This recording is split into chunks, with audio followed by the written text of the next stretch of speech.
दंडौत बंदन अनेक बार, सर्व कला समरथ डोलन ते राखो प्रभु, नानक दे कर हाथ। जाही कुल ते प्रगट होए, ताही कुल को नाम।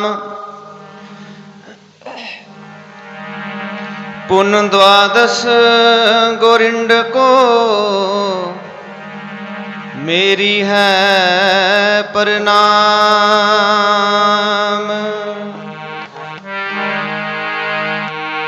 इन पुत्रन के शीश पर वार दिए सुत, वार दिए सुत चार। इन पुत्रन के शीश पर वार दिए सुत, वार दिए सुत चार।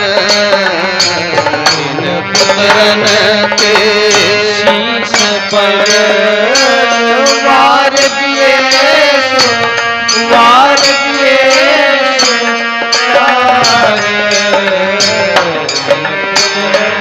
ये शीश पर वार दिए सुत, वार दिए सुत चार। इन पुत्रन के शीश पर वार दिए सुत, वार दिए सुत चार। इन पुत्रन के चार मुए तो क्या हुआ, चार मुए तो क्या हुआ। चार मुए तो क्या हुआ, चार मुए तो क्या हुआ। हाँ, चार मुए तो क्या हुआ, चार मुए तो क्या हुआ। चार मुए तो क्या हुआ, चार मुए तो क्या हुआ। हाँ, जीवत कई हजार। इन पुत्रन के शीश पर वार दिए सुत, वार दिए सुत चार। इन पुत्रन के शीश पर वार दिए, वार दिए सुत चार। हाँ, इन पुत्रन के शीश पर, इन पुत्रन के शीश पर, इन पुत्रन के शीश पर, इन पुत्रन के शीश पर। हाँ, इन पुत्रन के शीश पर, इन पुत्रन के शीश पर, इन पुत्रन के शीश पर, इन पुत्रन के शीश पर। वार दिए सुत, वार दिए सुत चार। इन पुत्रन के शीश पर वार दिए सुत, वार दिए सुत चार। इन पुत्रन के शीश पर वार दिए सुत, वार दिए सुत चार।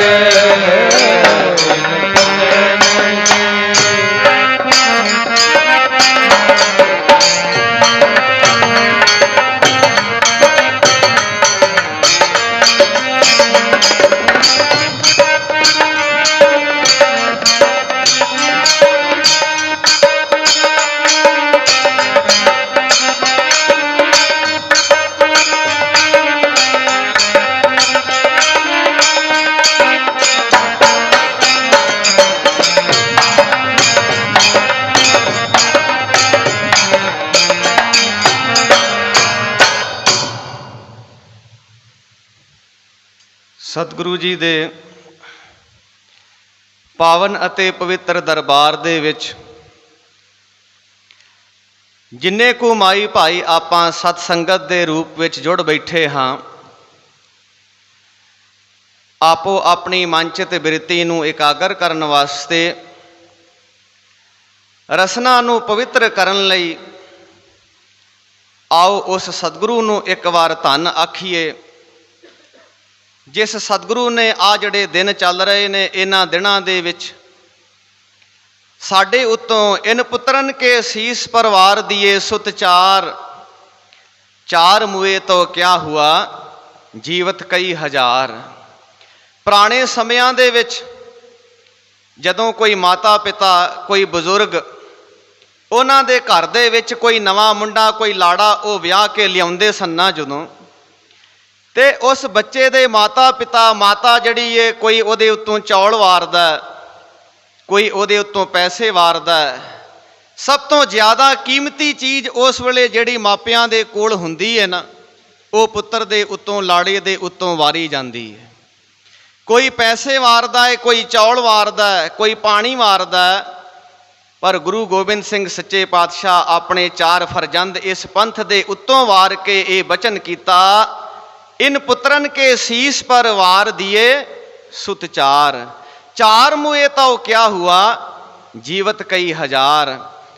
ਅੱਜ ਖਾਲਸੇ ਦੇ ਰੂਪ ਦੇ ਵਿੱਚ ਹਜ਼ਾਰਾਂ ਹੀ ਪੁੱਤਰ ਜਿਉਂਦੇ ਨੇ। ਬਾਦਸ਼ਾਹ ਔਰੰਗਜ਼ੇਬ ਨੂੰ ਜਦੋਂ ਗੁਰੂ ਗੋਬਿੰਦ ਸਿੰਘ ਸੱਚੇ ਪਾਤਸ਼ਾਹ ਜਫਰਨਾਮਾ ਲਿਖਿਆ ਤੇ ਉਹਦੇ ਵਿੱਚ ਗੁਰੂ ਗੋਬਿੰਦ ਸਿੰਘ ਸੱਚੇ ਪਾਤਸ਼ਾਹ ਔਰੰਗੇ ਨੂੰ ਲਾਹਣਤਾਂ ਪਾਈਆਂ ਕਿ ਕੀ ਹੋ ਗਿਆ, ਤੂੰ ਮੇਰੇ 4 ਪੁੱਤਰ ਮਾਰ ਲਏ। ਅੱਜ ਖਾਲਸੇ ਦੇ ਰੂਪ ਦੇ ਵਿੱਚ ਮੇਰੇ ਹਜ਼ਾਰਾਂ ਹੀ ਪੁੱਤਰ ਜਿਉਂਦੇ ਨੇ। ਐਸੇ ਸਤਿਗੁਰੂ ਨੂੰ ਇੱਕ ਵਾਰ ਬੰਦਨਾ ਕਰੋ, ਸਭ ਗੱਜ ਕੇ ਆਖੋ ਧੰਨ ਸ੍ਰੀ ਸਤਿਗੁਰੂ ਗੋਬਿੰਦ ਸਿੰਘ ਸੱਚੇ ਪਾਤਸ਼ਾਹ। ਧੰਨ ਸ੍ਰੀ ਸਤਿਗੁਰੂ ਗੋਬਿੰਦ ਮੌਕੇ ਦੇ ਸਤਿਗੁਰੂ ਦਾ ਚਰਨਾਂ ਦਾ ਆਸਰਾ ਲਈਏ, ਜਿਸ ਸਤਿਗੁਰੂ ਵਾਸਤੇ ਗੁਰਬਾਣੀ ਅੰਦਰ ਪਾਠ ਆਇਆ ਹੈ। ਗੁਰੂ ਜੀ ਲਿਖਦੇ ਨੇ, ਤਾਰਿਆ ਜਹਾਨ ਲਹਿਆ ਅਭਿਮਾਨ, ਜਿਨੀ ਦਰਸ਼ਨ ਪਾਇਆ, ਜਿਨੀ ਤੁਧਨੋ ਧਨ ਕਹਿਆ, ਤਿਨ ਜਮ ਨੇੜ ਨਾ ਆਇਆ। ਜਿਹੜੇ ਗੁਰਸਿੱਖ ਆਪਣੇ ਸਤਿਗੁਰੂ ਨੂੰ ਧਨ ਕਹਿੰਦੇ ਨੇ, ਆਪਣੇ ਸਤਿਗੁਰੂ ਦਾ ਜਸ ਕਰਦੇ ਨੇ, ਆਪਣੇ ਸਤਿਗੁਰੂ ਦੀ ਸਿਫਤ ਸਲਾਹ ਕਰਦੇ ਨੇ, ਇਹੋ ਜਿਹੇ ਗੁਰਸਿੱਖਾਂ ਦੇ ਕੋਲ ਜਮ ਨਹੀਂ ਆਇਆ ਕਰਦਾ। ਜਮ ਉਹਨਾਂ ਤੋਂ ਦੂਰ ਭੱਜ ਜਾਂਦਾ ਹੈ। ਜਮਾਂ ਦੀ ਮਾਰ ਤੋਂ ਬਚਣ ਵਾਸਤੇ ਆਪਣੇ ਗੁਰੂ ਨੂੰ ਧੰਨ ਕਹੀਏ, ਸਭ ਗੱਜ ਕੇ ਆਖੋ ਧੰਨ ਸ੍ਰੀ ਸਤਿਗੁਰੂ ਉਦੇ ਸਿੰਘ ਸੱਚੇ ਪਾਤਸ਼ਾਹ। ਆਪ ਸਾਰੇ ਪਿਛਲੇ 1-2 ਹਫ਼ਤਿਆਂ ਤੋਂ ਗੁਰੂ ਗੋਬਿੰਦ ਸਿੰਘ ਸੱਚੇ ਪਾਤਸ਼ਾਹ ਜੀ ਦਾ ਪਾਵਨ ਪਵਿੱਤਰ ਇਤਿਹਾਸ ਦਾਸ ਪਾਸੋਂ ਸਰਵਣ ਕਰ ਰਹੇ ਹੋ। ਇਤਿਹਾਸ ਦੀ ਲੜੀ ਇੱਥੋਂ ਕੁ ਤੱਕ ਪਹੁੰਚ ਚੁੱਕੀ ਸੀ। ਗੁਰੂ ਗੋਬਿੰਦ ਸਿੰਘ ਸੱਚੇ ਪਾਤਸ਼ਾਹ ਭੰਗਾਣੀ ਦਾ ਯੁੱਧ ਜਿਹੜਾ ਸੀ ਉਸ ਨੂੰ ਜਿੱਤ ਲਿਆ। ਪਹਾੜੀ ਰਾਜਿਆਂ ਦੇ ਦੰਦ ਜਿਹੜੇ ਸਨ ਸੱਚੇ ਪਾਤਸ਼ਾਹ ਉਹ ਖੱਟੇ ਕਰਕੇ ਰੱਖ ਦਿੱਤੇ। ਗੁਰੂ ਗੋਬਿੰਦ ਸਿੰਘ ਸੱਚੇ ਪਾਤਸ਼ਾਹ ਜਦੋਂ ਇਸ ਜੰਗ ਨੂੰ ਜਿੱਤ ਲਿਆ, ਬਾਅਦ ਦੇ ਵਿੱਚ ਰਾਜਾ ਭੀਮ ਚੰਦ ਜਿਹੜਾ, ਇਹ ਗੁਰੂ ਗੋਬਿੰਦ ਸਿੰਘ ਸੱਚੇ ਪਾਤਸ਼ਾਹ ਦੀ ਸ਼ਰਨ ਦੇ ਵਿੱਚ ਆ ਕੇ ਇਸ ਨੇ ਮਾਫੀ ਮੰਗ ਲਈ, ਸਤਿਗੁਰਾਂ ਦਾ ਮਿੱਤਰ ਬਣ ਗਿਆ। ਗੁਰੂ ਗੋਬਿੰਦ ਸਿੰਘ ਸੱਚੇ ਪਾਤਸ਼ਾਹ ਜਿਸ ਵੇਲੇ ਅਨੰਦਪੁਰ ਸਾਹਿਬ ਦੇ ਵਿੱਚ ਰੌਣਕਾਂ ਦਾ ਮਾਹੌਲ ਬਣਿਆ ਹੋਇਆ ਹੈ, ਸਿੱਖ ਕਈਆਂ ਤਰੀਕੇ ਦੀਆਂ ਭੇਟਾਵਾਂ ਲੈ ਕੇ ਗੁਰੂ ਦੇ ਦਰਬਾਰ ਦੇ ਵਿੱਚ ਆਉਂਦੇ ਨੇ। ਹੋਇਆ ਕਿ ਬਾਦਸ਼ਾਹ ਔਰੰਗਜ਼ੇਬ ਜਿਹੜਾ ਸੀ ਨਾ, ਇਹ ਉਸ ਵੇਲੇ ਦੱਖਣ ਦੇ ਵਿੱਚ ਜੂਝ ਰਿਹਾ ਸੀ, ਕਿਉਂਕਿ ਦੱਖਣ ਦੇ ਜਿਹੜੇ ਮਰਹੱਟੇ ਸਨ, ਸ਼ੰਭਾ ਜੀ ਮਰਹੱਟਾ, ਪਟਨੇ ਦਾ ਸ੍ਰੀਰੰਗ, ਗੁਜਰਾਤ ਕਾਠੀਆਵਾੜ ਦਾ ਅਭੈ ਰਾਏ ਜਿਹੜਾ ਸੀ, ਬਾਦਸ਼ਾਹ ਔਰੰਗਜ਼ੇਬ ਨੂੰ ਕਬਜ਼ਾ ਨਹੀਂ ਸਨ ਦੇ ਰਹੇ।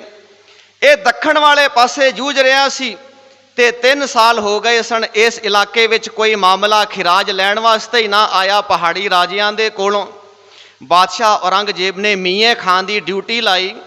ਮੀਆਂ ਖਾਂ ਜਿਸ ਵੇਲੇ ਲਾਹੌਰ ਪਹੁੰਚਿਆ, ਲਾਹੌਰ ਦੇ ਸੂਬੇ ਦਿਲਾਵਰ ਖਾਂ ਦੀ ਸਲਾਹ ਮੰਨ ਕੇ ਤੇ ਆਪ ਰਾਵੀ ਤੋਂ ਖੱਬੇ ਪਾਸੇ ਚਲਾ ਗਿਆ ਤੇ ਇੱਧਰ ਪਹਾੜੀ ਰਾਜਿਆਂ ਦੇ ਕੋਲੋਂ ਖਿਰਾਜ ਮਾਮਲਾ ਵਸੂਲਣ ਵਾਸਤੇ ਇਹਨੇ ਆਪਣੇ ਭਤੀਜੇ ਅਲਫ ਖਾਂ ਨੂੰ ਭੇਜਿਆ।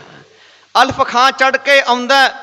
ਕਿਰਪਾਲ ਚੰਦ ਕਟੋਚੀਆਂ ਜਿਹੜਾ ਸੀ, ਇਹਨੇ ਅਲਫ ਖਾਂ ਨੂੰ ਅੱਧਾ ਮਾਮਲਾ ਦੇ ਦਿੱਤਾ ਤੇ ਅੱਧਾ ਮਾਮਲਾ ਦੇ ਕੇ ਆਖਣ ਲੱਗਾ, ਸਾਡਾ ਸਰਦਾਰ ਜਿਹੜਾ ਹੈ ਨਾ ਉਹ ਰਾਜਾ ਭੀਮ ਚੰਦ ਹੈ, ਜੇ ਤੂੰ ਉਹਨੂੰ ਕਾਬੂ ਕਰ ਲਏ ਤੇ ਤੈਨੂੰ ਕੋਈ ਮੁਸ਼ਕਲ ਨਹੀਂ ਆਵੇਗੀ। ਇਹ ਅਲਫ ਖਾਂ ਨੂੰ ਇਹਦੀ ਸਲਾਹ ਬੜੀ ਚੰਗੀ ਲੱਗੀ।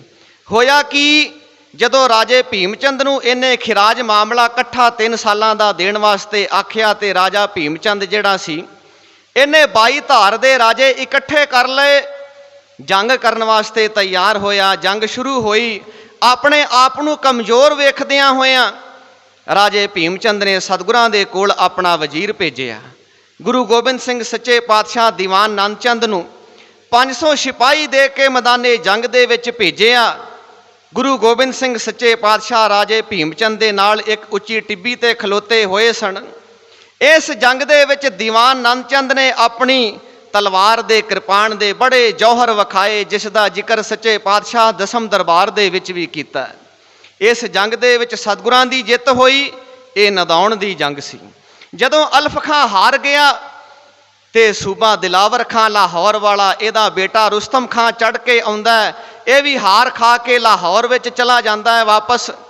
ਹੁਣ ਦੂਸਰਾ ਬੇਟਾ ਹੁਸੈਨੀ ਖਾਂ ਜਿਹੜਾ ਸੀ ਨਾ, ਦਿਲਾਵਰ ਖਾਂ ਨੇ 1000 ਦੀ ਫੌਜ ਦੇ ਕੇ ਹੁਸੈਨੀ ਖਾਂ ਨੂੰ ਲਾਹੌਰ ਤੋਂ ਭੇਜਿਆ ਖਿਰਾਜ ਮਾਮਲਾ ਵਸੂਲ ਕਰਨ ਵਾਸਤੇ।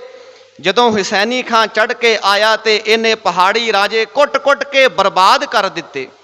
ਮੈਂ ਅਰਜ਼ ਕਰਾਂ, ਰਾਜਾ ਭੀਮ ਚੰਦ ਇਹਨੇ ਸੋਚਿਆ ਕਿ ਹੁਣ ਅਸੀਂ ਤੇ ਇਹਦੇ ਅੱਗੇ ਜੇਰ ਹੋ ਹੀ ਗਏ ਆ, ਕਿਉਂਕਿ ਇਹ ਭਾਵੇਂ ਸਤਿਗੁਰਾਂ ਦਾ ਮਿੱਤਰ ਬਣ ਗਿਆ ਸੀ, ਪਰ ਅੰਦਰੋਂ ਅੰਦਰ ਇਹ ਸਤਿਗੁਰਾਂ ਦੇ ਨਾਲ ਈਰਖਾ ਰੱਖਦਾ ਸੀ। ਇਹਨੇ ਹੁਸੈਨੀ ਖਾਂ ਦੇ ਨਾਲ ਮਿਲ ਕੇ ਸਲਾਹ ਕਰ ਲਈ ਕਿ ਅਸੀਂ ਤੇ ਇਹਦੇ ਅੱਗੇ ਜੇਰ ਹੋਏ ਹੀ ਆ, ਕਿਉਂ ਨਾ ਇਹਦੇ ਨਾਲ ਮਿਲ ਕੇ ਅਸੀਂ ਸਤਿਗੁਰਾਂ ਦੇ ਉੱਤੇ ਅਟੈਕ ਕਰ ਦਈਏ, ਅਨੰਦਪੁਰ ਦੇ ਉੱਤੇ ਧਾਵਾ ਬੋਲ ਦਈਏ। ਅਨੰਦਪੁਰ ਦੇ ਉੱਤੇ ਧਾਵਾ ਬੋਲਿਆ ਗਿਆ। ਗੁਰੂ ਗੋਬਿੰਦ ਸਿੰਘ ਸੱਚੇ ਪਾਤਸ਼ਾਹ ਨੂੰ ਉਹਨਾਂ ਵੱਲ ਜਦੋਂ ਇਹ ਕਾਫਲਾ ਤੁਰਿਆ ਧਾਵਾ ਬੋਲਣ ਵਾਸਤੇ, ਰਸਤੇ ਦੇ ਵਿੱਚ ਗੋਪਾਲ ਚੰਦ ਕਟੋਚੀਆ ਜਿਹੜਾ ਸੀ ਨਾ, ਗੋਪਾਲ ਚੰਦ ਗੁਲੇਰੀਆ ਤੇ ਗੋਪਾਲ ਚੰਦ ਕਟੋਚੀਆ, ਇਹ 2 ਪਹਾੜੀ ਰਾਜੇ ਸਨ। ਇਹ ਹੁਸੈਨੀ ਖਾਂ ਜਦੋਂ ਗੋਪਾਲ ਚੰਦ ਗੁਲੇਰੀਏ ਦੇ ਕੋਲ ਪਹੁੰਚਿਆ, ਇਹਦੇ ਕੋਲੋਂ ਖਿਰਾਜ ਮਾਮਲਾ ਮੰਗਿਆ। ਗੋਪਾਲ ਚੰਦ ਆਖਣ ਲੱਗਾ ਕਿ ਮੇਰੇ ਕੋਲੋਂ ਅੱਧਾ ਲੈ ਜਾਓ, ਅੱਧਾ ਮੈਂ ਫੇਰ ਦੇ ਦੇਵਾਂਗਾ। ਪਰ ਗੋਪਾਲ ਚੰਦ ਕਟੋਚੀਏ ਨੇ ਹੁਸੈਨੀ ਖਾਂ ਨੂੰ ਗੋਪਾਲ ਚੰਦ ਗੁਲੇਰੀਏ ਦੀ ਇੱਕ ਵੀ ਗੱਲ ਨਾ ਮੰਨਣ ਦਿੱਤੀ। ਗੋਪਾਲ ਚੰਦ ਗੁਲੇਰੀਆ ਜਿਹੜਾ ਸੀ, ਇਹਨੇ ਆਪਣਾ ਦੋਸਤ ਰਾਮ ਸਿੰਘ ਨੂੰ ਨਾਲ ਲੈ ਕੇ ਤੇ ਫੌਜਾਂ ਇਕੱਤਰ ਕਰ ਲਈਆਂ, ਜੰਗ ਕਰਨ ਵਾਸਤੇ ਇਕੱਤਰ ਹੋ ਗਿਆ, ਸਾਜੋ ਸਮਾਨ ਇਕੱਠਾ ਕੀਤਾ, ਜੰਗ ਸ਼ੁਰੂ ਹੋਇਆ।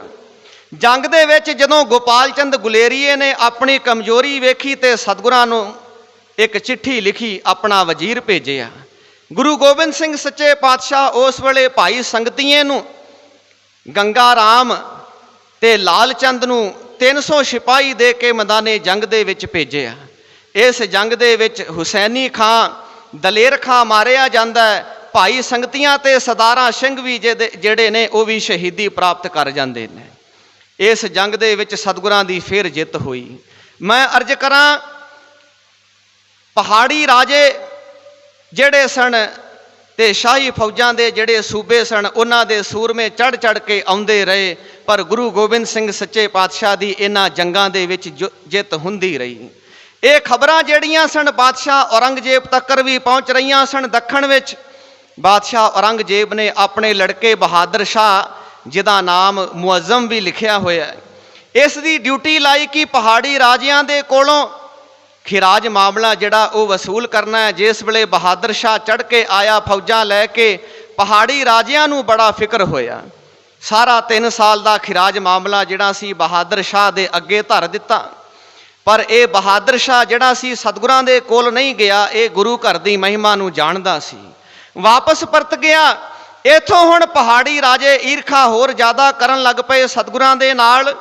ਸੂਬੇ ਲਾਹੌਰ ਨੂੰ ਚਿੱਠੀਆਂ ਲਿਖੀਆਂ ਕਿ ਗੁਰੂ ਗੋਬਿੰਦ ਸਿੰਘ ਸੱਚੇ ਪਾਤਸ਼ਾਹ ਬਹੁਤ ਜ਼ਿਆਦਾ ਸਾਜੋ ਸਮਾਨ ਆਨੰਦਪੁਰ ਸਾਹਿਬ ਦੇ ਵਿੱਚ ਇਕੱਠਾ ਕਰ ਲਿਆ, ਜੰਗੀ ਅਸਤਰ ਸ਼ਸਤਰ ਇਕੱਠੇ ਕਰ ਲਏ ਨੇ। ਜੇ ਤੁਸੀਂ ਹੁਣ ਨਾ ਸੰਭਲੇ ਤੇ ਇਹ ਕੱਲ ਨੂੰ ਤੁਹਾਡਾ ਵੱਡਾ ਨੁਕਸਾਨ ਕਰੇਗਾ। ਇਸ ਤਰ੍ਹਾਂ ਦੀਆਂ ਜਦੋਂ ਚਿੱਠੀਆਂ ਚੁਗਲੀਆਂ ਕਰਦੇ ਨੇ ਪਹਾੜੀ ਰਾਜੇ, ਤੇ ਲਾਹੌਰ ਵਾਲਾ ਸੂਬਾ ਜਿਹੜਾ ਹੈ ਉਸ ਵੇਲੇ ਫਿਰ ਇਹ ਦੀਨਾ ਬੇਗ ਤੇ ਪੈਂਡੇ ਖਾਂ ਨੂੰ ਫੌਜ ਦੇ ਕੇ ਤੇ ਸਤਿਗੁਰਾਂ ਦੇ ਉੱਤੇ ਚੜ੍ਹਾਈ ਕਰਨ ਵਾਸਤੇ ਭੇਜਦਾ ਹੈ। ਪੈਂਡੇ ਖਾਂ ਜਿਹੜਾ ਹੈ ਉਹ ਜੰਗ ਦੇ ਵਿੱਚ ਸਤਿਗੁਰਾਂ ਦੇ ਕੋਲੋਂ ਮਾਰਿਆ ਜਾਂਦਾ ਹੈ, ਤੇ ਦੀਨਾ ਬੇਗ ਦੀ ਫੌਜ ਦਾ ਸਾਹਿਬਜ਼ਾਦਾ ਅਜੀਤ ਸਿੰਘ ਹੋਰਾਂ ਨੇ ਬਹੁਤ ਜ਼ਿਆਦਾ ਨੁਕਸਾਨ ਕੀਤਾ। ਮੈਂ ਅਰਜ਼ ਕਰਾਂ, ਪਹਾੜੀ ਰਾਜੇ ਜਮਤੁੱਲੇ ਨੂੰ ਚੜ੍ਹਾ ਕੇ ਲੈ ਆਏ। ਜਮਤੁੱਲਾ ਗੁੱਜਰ ਸੀ, ਬਹੁਤ ਵੱਡਾ ਸੂਰਮਾ ਸੀ। ਇਸ ਜਮਤੁੱਲੇ ਗੁੱਜਰ ਨੂੰ ਭਾਈ ਉਦੇ ਸਿੰਘ ਨੇ ਨਰਕਾਂ ਦਾ ਰਾਹ ਵਿਖਾਇਆ। ਤੇ ਇਹ ਦੀਨਾ ਬੇਗ ਦੀ ਫੌਜ ਦਾ ਵੀ ਬਹੁਤ ਜ਼ਿਆਦਾ ਨੁਕਸਾਨ ਹੋਇਆ। ਪਹਾੜੀ ਰਾਜਿਆਂ ਨੇ, ਰਾਜੇ ਕੇਸਰੀ ਚੰਦ ਨੇ ਲੋਹਗੜ੍ਹ ਦਾ ਦਰਵਾਜ਼ਾ ਤੋੜਨ ਦੀ ਵਿਉਂਤ ਬਣਾਈ। ਮਸਤ ਹਾਥੀ ਨੂੰ ਸ਼ਰਾਬ ਪਿਆ ਕੇ ਲਿਆਏ, ਪਰ ਬਾਬਾ ਬਚਿੱਤਰ ਸਿੰਘ ਨੇ ਨਾਗਣੀ ਵਰਸ਼ੇ ਦੇ ਨਾਲ ਹਾਥੀ ਦੇ ਮੱਥੇ ਤੇ ਲੱਗੇ ਹੋਏ 7 ਤਵੇ ਜਿਹੜੇ ਸਨ, ਉਹ ਨਾਗਣੀ ਵਰਸ਼ਾ ਮਾਰ ਕੇ ਉਹ ਤਵੇ ਚੀਰਦੇ ਹੋਏ, ਤਵਿਆਂ ਨੂੰ ਚੀਰਦਾ ਹੋਇਆ ਉਹ ਜਿਹੜਾ ਨਾਗਣੀ ਵਰਸ਼ਾ ਸੀ ਹਾਥੀ ਦੇ ਮੱਥੇ ਦੇ ਵਿੱਚ ਧੱਸ ਗਿਆ। ਹਾਥੀ ਚੀਕਾਂ ਮਾਰਦਾ ਹੋਇਆ ਪਹਾੜੀ ਫੌਜਾਂ ਨੂੰ ਹੀ ਲਤਾੜਨ ਲੱਗ ਪਿਆ। ਭਾਈ ਮੋਹਕਮ ਸਿੰਘ ਨੇ ਹਾਥੀ ਦੀ ਸੁੰਡ ਜਿਹੜੀ ਸੀ ਉਹ ਵੱਢ ਦਿੱਤੀ, ਹਾਥੀ ਮਰ ਗਿਆ।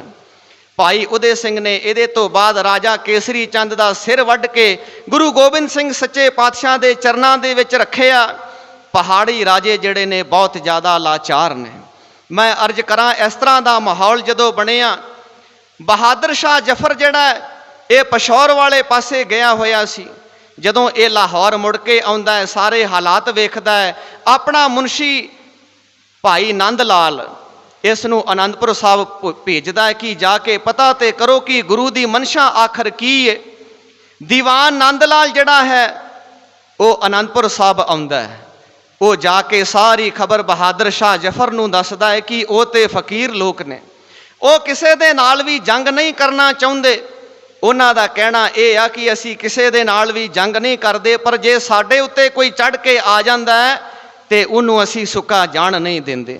ਬਹਾਦਰ ਸ਼ਾਹ ਜ਼ਫਰ ਜਦੋਂ ਇਸ ਤਰ੍ਹਾਂ ਲਾਹੌਰ ਵਾਲੇ ਸੂਬੇ ਨੂੰ ਵੀ ਹੁਕਮ ਦੇ ਗਿਆ ਕਿ ਉਹ ਫਕੀਰ ਲੋਕ ਨੇ, ਉਹਨਾਂ ਦੇ ਉੱਤੇ ਹਮਲਾ ਕਰਨ ਦੀ ਕੋਈ ਲੋੜ ਨਹੀਂ। ਕੁਛ ਦਿਨ ਜਿਹੜੇ ਸਨ ਉਹ ਸ਼ਾਂਤੀ ਦੇ ਲੰਘ ਗਏ। ਬਿਕਰਮੀ ਸੰਮਤ 1732 ਤੋਂ ਲੈ ਕੇ ਬਿਕਰਮੀ ਸੰਮਤ 1756 ਤੱਕ ਗੁਰੂ ਗੋਬਿੰਦ ਸਿੰਘ ਸੱਚੇ ਪਾਤਸ਼ਾਹ ਸਾਹਿਤਿਕ ਰਚਨਾਵਾਂ ਕੀਤੀਆਂ, ਮਸੰਦਾਂ ਦਾ ਸੁਧਾਰ ਕੀਤਾ। ਗੁਰੂ ਗੋਬਿੰਦ ਸਿੰਘ ਸੱਚੇ ਪਾਤਸ਼ਾਹ, ਮੈਂ ਅਰਜ਼ ਕਰਾਂ, ਕਿਲਿਆਂ ਦਾ ਨਿਰਮਾਣ ਕੀਤਾ। ਆਨੰਦਗੜ੍ਹ, ਫਤਿਹਗੜ੍ਹ, ਕੇਸਗੜ੍ਹ, ਲੋਹਗੜ੍ਹ, ਹੋਲਗੜ੍ਹ, ਇਹ ਕਿਲੇ ਬਣਵਾਏ ਰੋਜ਼ਾਨਾ ਦੀ ਲੜਾਈ ਨੂੰ ਵੇਖਦਿਆਂ ਹੋਇਆਂ। ਪਰ ਉਹ ਮਹਾਨ ਕਾਰਜ ਅਜੇ ਰਹਿੰਦਾ ਸੀ, ਜਿਸ ਕਾਰਜ ਨੂੰ ਕਰਨ ਵਾਸਤੇ ਗੁਰੂ ਗੋਬਿੰਦ ਸਿੰਘ ਸੱਚੇ ਪਾਤਸ਼ਾਹ ਦਾ ਅਵਤਾਰ ਇਸ ਸੰਸਾਰ ਤੇ ਹੋਇਆ ਸੀ, ਜਿਹਦੇ ਵਾਸਤੇ ਸਤਿਗੁਰੂ ਜੀ ਆਪ ਲਿਖਦੇ ਨੇ, ਠਾੜ ਭਿਓ ਮੈਂ ਜੋਰ ਕਰ ਬਚਨ ਕਹਾ ਸਿਰ ਨਿਆਏ, ਪੰਥ ਚੱਲੇ ਤਬ ਜਗਤ ਮੈਂ ਜਬ ਤੁਮ ਕਰੋ ਸਹਾਏ। ਗੁਰੂ ਗੋਬਿੰਦ ਸਿੰਘ ਸੱਚੇ ਪਾਤਸ਼ਾਹ ਇਸ ਮਹਾਨ ਕਾਰਜ ਨੂੰ ਕਰਨ ਵਾਸਤੇ ਨੈਣਾ ਦੇਵੀ ਦਾ ਟਿੱਲਾ ਚੁਣਿਆ। ਪੰਡਤ ਕੇਸੋ ਦਾਸ ਦੀ ਅਗਵਾਈ ਹੇਠ ਇੱਥੇ ਇੱਕ ਵੱਡਾ ਹਵਨ ਜਗ ਆਰੰਭ ਹੋਇਆ। ਜਦੋਂ ਸਾਲ ਹੋ ਗਿਆ, ਸਾਲ ਹੋਣ ਤੋਂ ਬਾਅਦ ਵੀ ਜਦੋਂ ਜਿਸ ਤਰ੍ਹਾਂ ਪੰਡਤ ਨੇ ਕਿਹਾ ਸੀ ਕਿ ਇਸ ਹਵਨ ਜਗ ਦੇ ਵਿੱਚੋਂ ਚੰਡੀ ਪ੍ਰਗਟ ਹੋ ਕੇ ਤੁਹਾਨੂੰ ਪੰਥ ਦੀ ਸਿਰਜਣਾ ਵਾਸਤੇ ਉਹ ਵਰ ਦੇਗੀ, ਗੁਰੂ ਗੋਬਿੰਦ ਸਿੰਘ ਸੱਚੇ ਪਾਤਸ਼ਾਹ ਪੰਡਤ ਕੇਸੋ ਦਾਸ ਨੂੰ ਪੁੱਛਣਾ ਕੀਤਾ, ਪੰਡਤ ਜੀ ਤੁਸੀਂ ਤਾਂ ਕਹਿੰਦੇ ਸੋ ਕਿ ਇਸ ਹਵਨ ਜਗ ਦੇ ਵਿੱਚੋਂ ਚੰਡੀ ਪ੍ਰਗਟ ਹੋਏਗੀ, ਚੰਡੀ ਪ੍ਰਗਟ ਕਿਉਂ ਨਹੀਂ ਹੋ ਰਹੀ? ਪੰਡਤ ਕੇਸੋ ਦਾਸ ਨੇ ਆਖਿਆ ਕਿ ਕਿਸੇ ਮਹਾਪੁਰਸ਼ ਦੀ ਬਲੀ ਚਾਹੀਦੀ ਹੈ। ਗੁਰੂ ਗੋਬਿੰਦ ਸਿੰਘ ਸੱਚੇ ਪਾਤਸ਼ਾਹ ਬਚਨ ਕੀਤਾ, ਪੰਡਤ ਜੀ ਇਸ ਵੇਲੇ ਤੁਹਾਡੇ ਤੋਂ ਵੱਡਾ ਖਟਕਰਮੀ ਮਹਾਪੁਰਸ਼ ਹੋਰ ਕੌਣ ਹੈ? ਤੁਹਾਡੀ ਹੀ ਬਲੀ ਦੇ ਦਿੰਨੇ ਆ। ਜਦੋਂ ਚੰਡੀ ਪ੍ਰਗਟ ਹੋਏਗੀ ਸਭ ਤੋਂ ਪਹਿਲਾਂ ਤੁਹਾਨੂੰ ਜਿੰਦਾ ਕਰਵਾ ਲਵਾਂਗੇ। ਇਹ ਬਚਨ ਸੁਣ ਕੇ ਪੰਡਤ ਕੇਸੋ ਦਾਸ ਡਰ ਗਿਆ। ਲਘੂ ਸ਼ੰਕਾ ਦੇ ਬਹਾਨੇ ਜਿਉਂ ਨੈਣਾ ਦੇਵੀ ਦੇ ਟਿੱਲੇ ਤੋਂ ਉਤਰਿਆ ਤੇ ਆਪਣੀ ਉਹ ਦੱਖਣਾ ਵੀ ਲੈਣ ਨਾ ਆਇਆ। ਗੁਰੂ ਗੋਬਿੰਦ ਸਿੰਘ ਸੱਚੇ ਪਾਤਸ਼ਾਹ 13 ਪਹਿਰ ਤੱਕ ਇਹਨੂੰ ਉਡੀਕਦੇ ਰਹੇ। ਜਦੋਂ 13 ਪਹਿਰ ਤੱਕ ਵੀ ਨਾ ਆਇਆ, ਉਨੀ ਦੇਰ ਤੱਕ ਸੱਚੇ ਪਾਤਸ਼ਾਹ ਜਿਹੜੀਆਂ ਆਪ ਪਹਿਲਾਂ ਬਾਣੀਆਂ ਰਚ ਲਈਆਂ ਸਨ, ਚੰਡੀ ਚਰਿਤਰ ਦੂਸਰਾ, ਚੰਡੀ ਦੀ ਵਾਰ, ਉਗਰਦੰਤੀ, ਜਾਪ ਸਾਹਿਬ, ਚੌਪਈ ਸਾਹਿਬ, ਇਹਨਾਂ ਬਾਣੀਆਂ ਦਾ ਸੱਚੇ ਪਾਤਸ਼ਾਹ ਹਵਨ ਤੇ ਬੈਠ ਕੇ ਪਾਠ ਕਰਦੇ ਰਹੇ। 13 ਪਹਿਰ ਡੀਕਨ ਤੇ ਵੀ ਜਦੋਂ ਪੰਡਤ ਕੇਸੋ ਦਾਸ ਨਾ ਆਇਆ, ਇਕੱਠੀ ਹਵਨ ਸਮੱਗਰੀ ਜਿਹੜੀ ਸੀ ਉਹ ਹਵਨ ਕੁੰਡ ਦੇ ਵਿੱਚ ਸੁੱਟ ਦਿੱਤੀ। ਵੱਡਾ ਪ੍ਰਕਾਸ਼ ਹੋਇਆ। ਇਸ ਪ੍ਰਕਾਸ਼ ਦੇ ਵਿੱਚ ਸ਼ਕਤੀ ਨੇ ਪ੍ਰਗਟ ਹੋ ਕੇ ਗੁਰੂ ਗੋਬਿੰਦ ਸਿੰਘ ਸੱਚੇ ਪਾਤਸ਼ਾਹ ਨੂੰ ਇੱਕ ਕਿਰਪਾਨ ਦਿੱਤੀ ਤੇ ਬਚਨ ਕੀਤਾ ਕਿ ਇਹ ਮੇਰਾ ਹੀ ਰੂਪ ਆ, ਇਹ ਪੰਥ ਦੀ ਸਿਰਜਣਾ ਦੇ ਵਿੱਚ ਤੇਰੀ ਸਹਾਇਤਾ ਕਰੇਗੀ। ਨੰਗੀ ਕਿਰਪਾਨ ਲੈ ਕੇ ਗੁਰੂ ਗੋਬਿੰਦ ਸਿੰਘ ਸੱਚੇ ਪਾਤਸ਼ਾਹ ਨੈਣਾ ਦੇਵੀ ਦੇ ਟਿੱਲੇ ਤੋਂ ਉਤਰਦੇ ਨੇ ਤੇ ਜਦੋਂ ਉਤਰੇ ਸੱਚੇ ਪਾਤਸ਼ਾਹ, ਲਾਲ ਚਿਹਰਾ, ਭੱਖ ਦੇ ਲਾਲ ਨੇਤਰ ਵੇਖ ਕੇ ਨਿਕਟਵਰਤੀ ਮਸੰਦ ਮਾਤਾ ਗੁਜਰੀ ਜੀ ਇੱਕ ਵਾਰ ਤੇ ਸਤਿਗੁਰੂ ਜੀ ਮਹਿਲ ਵੀ ਉਹ ਵੀ ਜਿਹੜੇ ਸਨ ਉਹ ਵੀ ਠਠੰਬਰ ਗਏ। ਗੁਰੂ ਗੋਬਿੰਦ ਸਿੰਘ ਸੱਚੇ ਪਾਤਸ਼ਾਹ ਦੇਸ਼ ਦੇਸ਼ਾਂਤਰਾਂ ਦੇ ਵਿੱਚ ਚਿੱਠੀਆਂ ਭੇਜੀਆਂ ਕਿ ਵਿਸਾਖੀ ਵਾਲੇ ਦਿਨ ਅਸੀਂ ਇੱਕ ਵੱਡਾ ਮੇਲਾ ਕਰਨਾ ਹੈ। ਸੰਗਤਾਂ ਜਿਹੜੀਆਂ ਨੇ ਦੂਰੋਂ ਉਹ ਹੁਮਾ ਕੇ ਇਸ ਮੇਲੇ ਤੇ ਪਹੁੰਚਣ। ਕੇਸਗੜ੍ਹ ਦਾ ਮੈਦਾਨ ਸਜਾਇਆ ਗਿਆ। ਤੰਬੂ ਲਾਏ ਗਏ ਕੇਸਗੜ੍ਹ ਦੇ ਮੈਦਾਨ ਦੇ ਵਿੱਚ ਵਿਸਾਖੀ ਵਾਲੇ ਦਿਨ 80,000 ਦਾ ਇਕੱਠ ਸੀ। ਗੁਰੂ ਗੋਬਿੰਦ ਸਿੰਘ ਸੱਚੇ ਪਾਤਸ਼ਾਹ ਨੰਗੀ ਤਲਵਾਰ ਲੈ ਕੇ ਸੰਗਤ ਨੂੰ ਸੰਬੋਧਨ ਹੋਏ, ਸਾਧ ਸੰਗਤ ਜੀ ਮੇਰੀ ਇਹ ਤਲਵਾਰ ਇੱਕ ਸੀਸ ਮੰਗਦੀ ਹੈ ਕੋਈ ਮੇਰਾ ਪਿਆਰਾ ਜੋ ਇਸ ਤਲਵਾਰ ਦੀ ਮੰਗ ਪੂਰੀ ਕਰੇ। ਗੁਰੂ ਗੋਬਿੰਦ ਸਿੰਘ ਸੱਚੇ ਪਾਤਸ਼ਾਹ ਵੰਗਾਰ ਕੇ ਇਉਂ ਕਰਕੇ ਆਖਿਆ,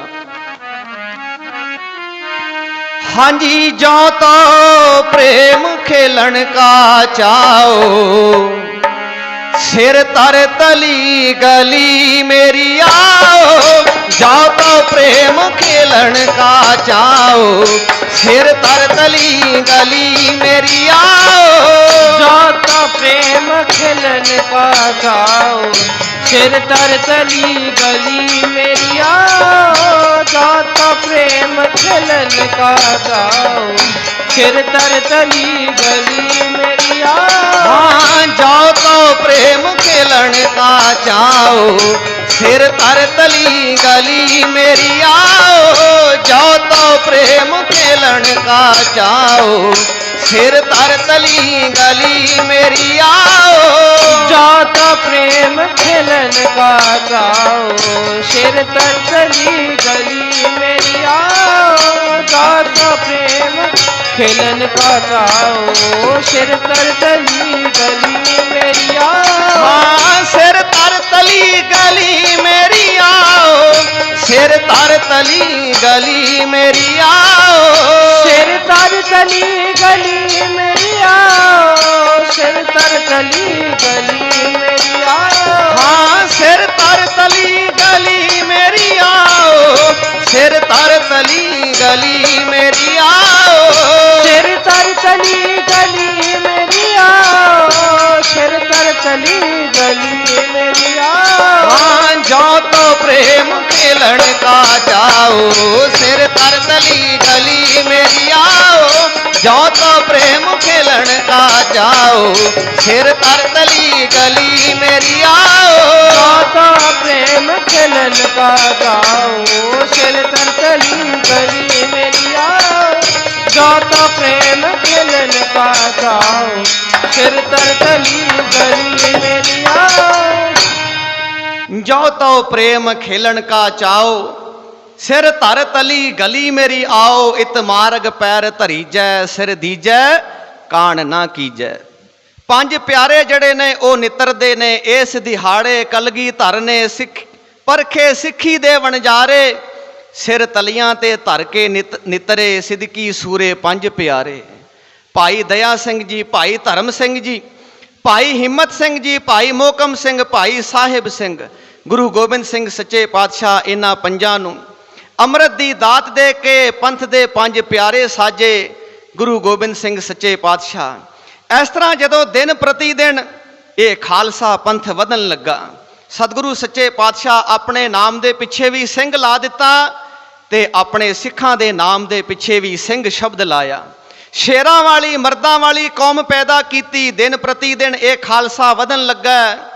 पर मैं अर्ज करा, कई बार बंदे दी अपनी चंगियाई ਉਹਦੇ ਆਪਣੇ ਗੁਣ ਹੀ ਉਹਦੇ ਦੁਸ਼ਮਣ ਬਣ ਜਾਂਦੇ ਨੇ। ਕਿਸੇ ਪਿੰਡ ਦੇ ਵਿੱਚ ਕੋਈ ਚੰਗਾ ਭਲਵਾਨ ਹੋਵੇ ਨਾ, ਉਹ 5-7 ਭਲਵਾਨਾਂ ਨੂੰ ਢਾ ਲੈਂਦਾ ਹੋਵੇ ਤੇ ਉਹਦੇ ਨਾਲ ਦੇ ਕਹਿੰਦੇ ਨੇ ਇਹਨੂੰ ਕੜਾਹ ਪ੍ਰਸ਼ਾਦ ਦੇ ਵਿੱਚ ਹੀ ਕੁਛ ਪਾ ਕੇ ਦੇ ਦਿਓ, ਸਾਡਾ ਖਹਿੜਾ ਛੱਡ ਜਾਏ। ਬੰਦੇ ਦੇ ਆਪਣੇ ਗੁਣ ਹੀ ਉਹਦੇ ਦੁਸ਼ਮਣ ਬਣੇ ਹੋਏ ਨੇ। ਫੁੱਲ ਦੀ ਸੁੰਦਰਤਾ, ਕਲੀ ਦੀ ਸੁੰਦਰਤਾ ਉਹਦੀ ਦੁਸ਼ਮਣ ਬਣ ਗਈ। ਕਲੀ ਉਡੀਕੇ ਸੂਰਜ ਨੂੰ ਵਾਹ, ਆਨ ਕਿਸੇ ਨੇ ਤੋੜ ਲਈ। रजला ओए मेरा जोबन खिड़िया, मैं जमदी गलों मरोड़ लई। सूइयां नाल परो के धागे गल दे विच कसोड़ लई। खुशबू नूं लुटिया परे सुटिया, कीता कोई सत्कार नहीं। मतलब दी ए दुनिया लोको, इत्थे कोई किसे दा यार नहीं। पहाड़ी राजे ईरखा दे मारिया होया ने, बहुत सारे जंग युद्ध कीते, पर सतगुरां दे तेज प्रताप दे अगे इन्हां दी कोई पेश नहीं जांदी। गुरु गोबिंद सिंह सच्चे पातशाह का प्रताप ही ऐसा सी, हार के इन्हां पहाड़ी राजियां ने बादशाह औरंगजेब नूं झूठियां चुगलियां कीतियां, चिट्ठियां लिखियां। इस तरह दियां चिट्ठियां लिखते ने, चुगलियां करते ने। ज्ञानी ज्ञान सिंह जी पंथ प्रकाश दे विच लिखना करते ने। पहाड़ी राजियां ने चिट्ठियां लिखियां, आंदे ने गुरु नानक एक भयो फकीर, देश पंजाब माहे बड़ पीर। पंजाब दे विच एक गुरु नानक नाम दा वड्डा पीर होया। आंदे ने तिस गादी पर 10वीं ठौरें बड़ आकड़ खां बैठियों और ओदी 10वीं थां ते एक होर ही कोई आकड़ खां आके बह गया। नाम गोबिंद सिंह है बड़ बंका, अपना चहित बजायो डंका। ओदा नाम गोबिंद सिंह आ, वड्डा ओ जवान आ संसार ते, ओ अपना ही डंका वजाउणा चाहुंदा है। आंदे ने रचियो पंथ एक तिसने भारा, हिंदू तुरक दुहन ते न्यारा। उन्हें हिंदुआं ते तुरकां दे नालों दोवां दे नालों एक वखरा पंथ बनाया। अपने नाम दे अगे सिंह लाउंदा है, अपने सिखां दे नाम दे पिछे भी उन्हें सिंह लाया। रचियो पंथ एक तिसने भारा, हिंदू तुरक दुहन ते न्यारा। आंदे ने हमरा देश लूट उन खाया, कई बार हम जंग मचाया। देश माहे बड़ गदर मचाया, अब चाहत दिल्ली पर आया। आंदे ने सानू ते लुट के खा गया, साडे देश दे विच उन्हें गदर मचाया होया। हुण ओ अपनियां फौजां लैके ते दिल्ली वाल नूं धावा बोलन लगा। आंदे ने जब वह आए तसै गो दिल्ली, देश देश में मच है जिल्ली। हमरी बात ना समझो खिल्ली, बंदोबस्त कर ले हो बिन ढिल्ली। वेखिया जे किते साडी गल नूं मखौल ना समझी बादशाह, इनू किते मजाक ना समझी। जदों ओ दिल्ली दे विच आ गया, तुहानू भज्जण नूं राह नहीं लभना। छेती बिना कोई देर कीते अपना बंदोबस्त कर लो। बादशाह औरंगजेब ने दखण तो उसे वेले सूबा सरहंद वजीर खां, सूबा जबरदस्त खां लाहौर वाला, दिल्ली दे सूबे नूं चिट्ठियां लिखियां कि पहाड़ी राजियां दी मदद करो। हर हीला करके आनंदपुर साहब दा नामो निशान मिटा दिओ। गुरु गोबिंद सिंह नूं जिंदा या मुर्दा मेरे सामने पेश किया जावे। ये फौजां चढ़ के आ गईयां बिक्रमी संमत 1760 नूं। ये टिड्डियां दा दल जिहड़ा सी आनंदपुर साहब नूं, ये वड्डियां फौजां जड़ियां ने चढ़ के आ गईयां। ज्ञानी ज्ञान सिंह जी आंदे ने जदों ये फौजां आईयां, आंदे ने काली घटा सम आवत पे उमड़े दिशचारन ते बलकारी। जिस तरह कालियां घटावां चढ़ के आउंदियां ने, काले बदल चढ़ के आउंदे ने, इस तरह फौजां चढ़ के आ गईयां। ज्ञानी ज्ञान सिंह जी लिखते ने उन्हां फौजां दे कपड़े किस तरह दे ने।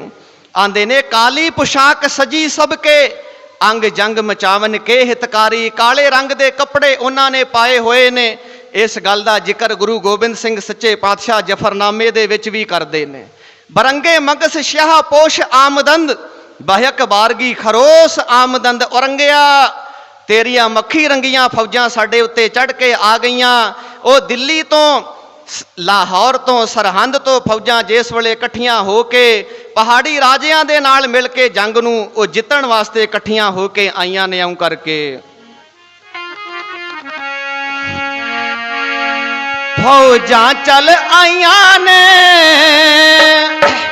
ओ जुद जय करने नूं। फौजां चल आईयां ने, जुद जय करने नूं। फौजां चल आईयां ने, जुद जय करने नूं। फौजां चल आईयां ने, जुद जय करने नूं। फौजां चल आईयां ने, जुद जय करने नूं। फौजां चल आईयां ने, जुद जय करने नूं। फौजां चल आईयां ने, जुद जय करने नूं। फौजां चल आईयां ने, जुद जय करने नूं। ओ जुद जय करने नूं, जुद जय करने नूं। जुद जय करने नूं, जुद जय करने नूं।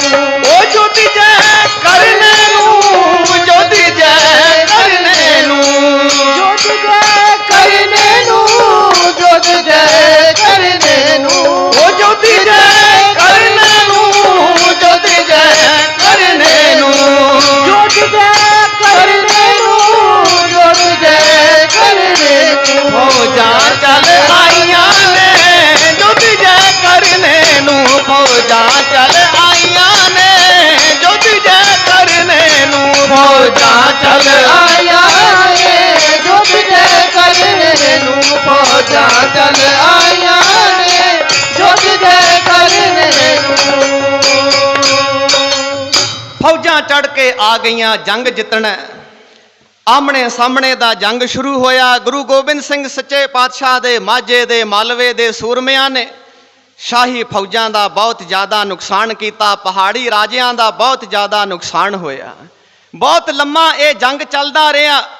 पहाड़ी राजियां ने सोचा तो यह सी जदों शाही फौजां चढ़ के आउणगियां ते गुरु गोबिंद सिंह सच्चे पातशाह इस वड्डी फौज का टाकरा नहीं कर सकणगे। हार मन के सच्चे पातशाह जाते किला खाली करके चले जाणगे जां फिर साडे नाल कोई समझौता कर लैणगे।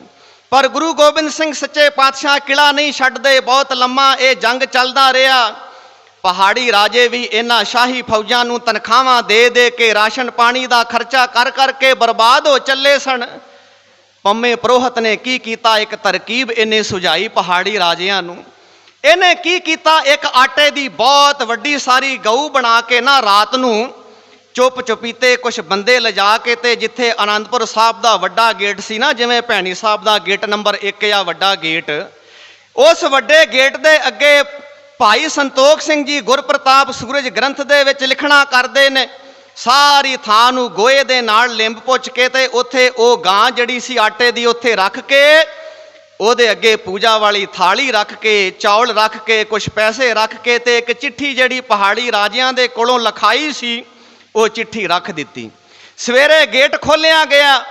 पहरे वालियां ने जाके दरबारियां नूं दसिया। दरबारियां ने गुरु गोबिंद सिंह सच्चे पातशाह महाराज नूं बेनती की, सच्चे पातशाह आ वेखो कोई आटे की गऊ राती इत्थे रख गया बना के, आ चिट्ठी भी गऊ दे गल दे विच पाई हुई है। सच्चे पातशाह जिस वेले चिट्ठी नूं पढ़िया, पहाड़ी राजियां ने लिखिया सी कि असी गऊ की कसम खाने आ, साडे उत्ते पहाड़ी इन्हां शाही फौजां का बहुत ज़्यादा खर्चा पै रहा है, तनखावां देनियां पै रही ने, राशन पानी का खर्चा कर करके असी बर्बाद हो चले आ। जे असी इन्हां नूं तनखावां नहीं देंदे, राशन पानी का खर्चा नहीं देंदे, बादशाह साडे उत्ते करोप होएगा, उन्हें साडे ते करोप हो जाना, गुस्से हो जाना। तुसी एक दिन वास्ते किला खाली करके चले जाओ, 2 दिन बाद मगरों फिर आ जाओ, असी बादशाह नूं कह देवांगे गुरु गोबिंद सिंह सच्चे पातशाह किला खाली करके चले गए, साडी भी इज्जत रह जाएगी, बादशाह की भी इज्जत रह जाएगी। तुसी 2 दिन मगरों आ जाओ, असी गऊ की कसम खाने आ तुहाडे उत्ते कोई अटैक कोई हमला नहीं करेगा, असी कसम खाने आ। कोलों भाई दया सिंह ने बेनती की, सच्चे पातशाह मैनू इन्हां दियां कसमां दे उत्ते कोई यकीन नहीं। पर गुरु गोबिंद सिंह सच्चे पातशाह बचन किया, दया सिंगा ये गऊ की कसम है, जे अज गऊ की कसम दे उत्ते मेरे वर्गा छत्रीय यकीन नहीं करेगा तो कल नूं कौन करेगा। गुरप्रताप सूरज ग्रंथ दे विच भाई संतोख सिंह जी लिखते ने, आंदे ने जे हम तेन सपत न है मानै आन कौन तब मानै, जे अज मैं गऊ की कसम नहीं मनदा तो कल नूं कौन मन्नेगा। दया सिंह चित समझ विचार हो रित जीवत हथ जाने, ओ दुश्मन नूं ते जिउंदियां जी ही मरिया होया समझो। गुरु गोबिंद सिंह सच्चे पातशाह उस वेले गऊ की कसम मन के आनंदपुर साहब का किला छड्डण की तैयारी करते ने। ओ असां कसम गऊ दी मन के ओ छड्ड देना आनंदपुर नूं, असां कसम गऊ दी मन के छड्ड देना आनंदपुर नूं, असां कसम गऊ दी मन के छड्ड देना आनंदपुर नूं, असां कसम गऊ दी मन के छड्ड देना आनंदपुर नूं, असां कसम गऊ दी मन के छड्ड देना आनंदपुर नूं, असां कसम गऊ दी मन के छड्ड देना आनंदपुर नूं, असां कसम गऊ दी मन के छड्ड देना आनंदपुर नूं, असां कसम गऊ दी मन के छड्ड देना आनंदपुर नूं, हाँ छड्ड देना आनंदपुर नूं, ओ छड्ड देना आनंदपुर नूं, छड्ड देना आनंदपुर नूं, छड्ड देना आनंदपुर नूं, ओ छड्ड देना आनंदपुर नूं, छड्ड देना आनंदपुर नूं, छड्ड देना आनंदपुर नूं, छड्ड देना आनंदपुर नूं, हाँ छड्ड देना आनंदपुर नूं, छड्ड देना आनंदपुर नूं, छड्ड देना आनंदपुर नूं, छड्ड देना आनंदपुर नूं, असां कसम गऊ दी मन के छड्ड देना आनंदपुर नूं, असां कसम गऊ दी मन के छड्ड देना आनंदपुर नूं, असां कसम गऊ दी मन के छड्ड देना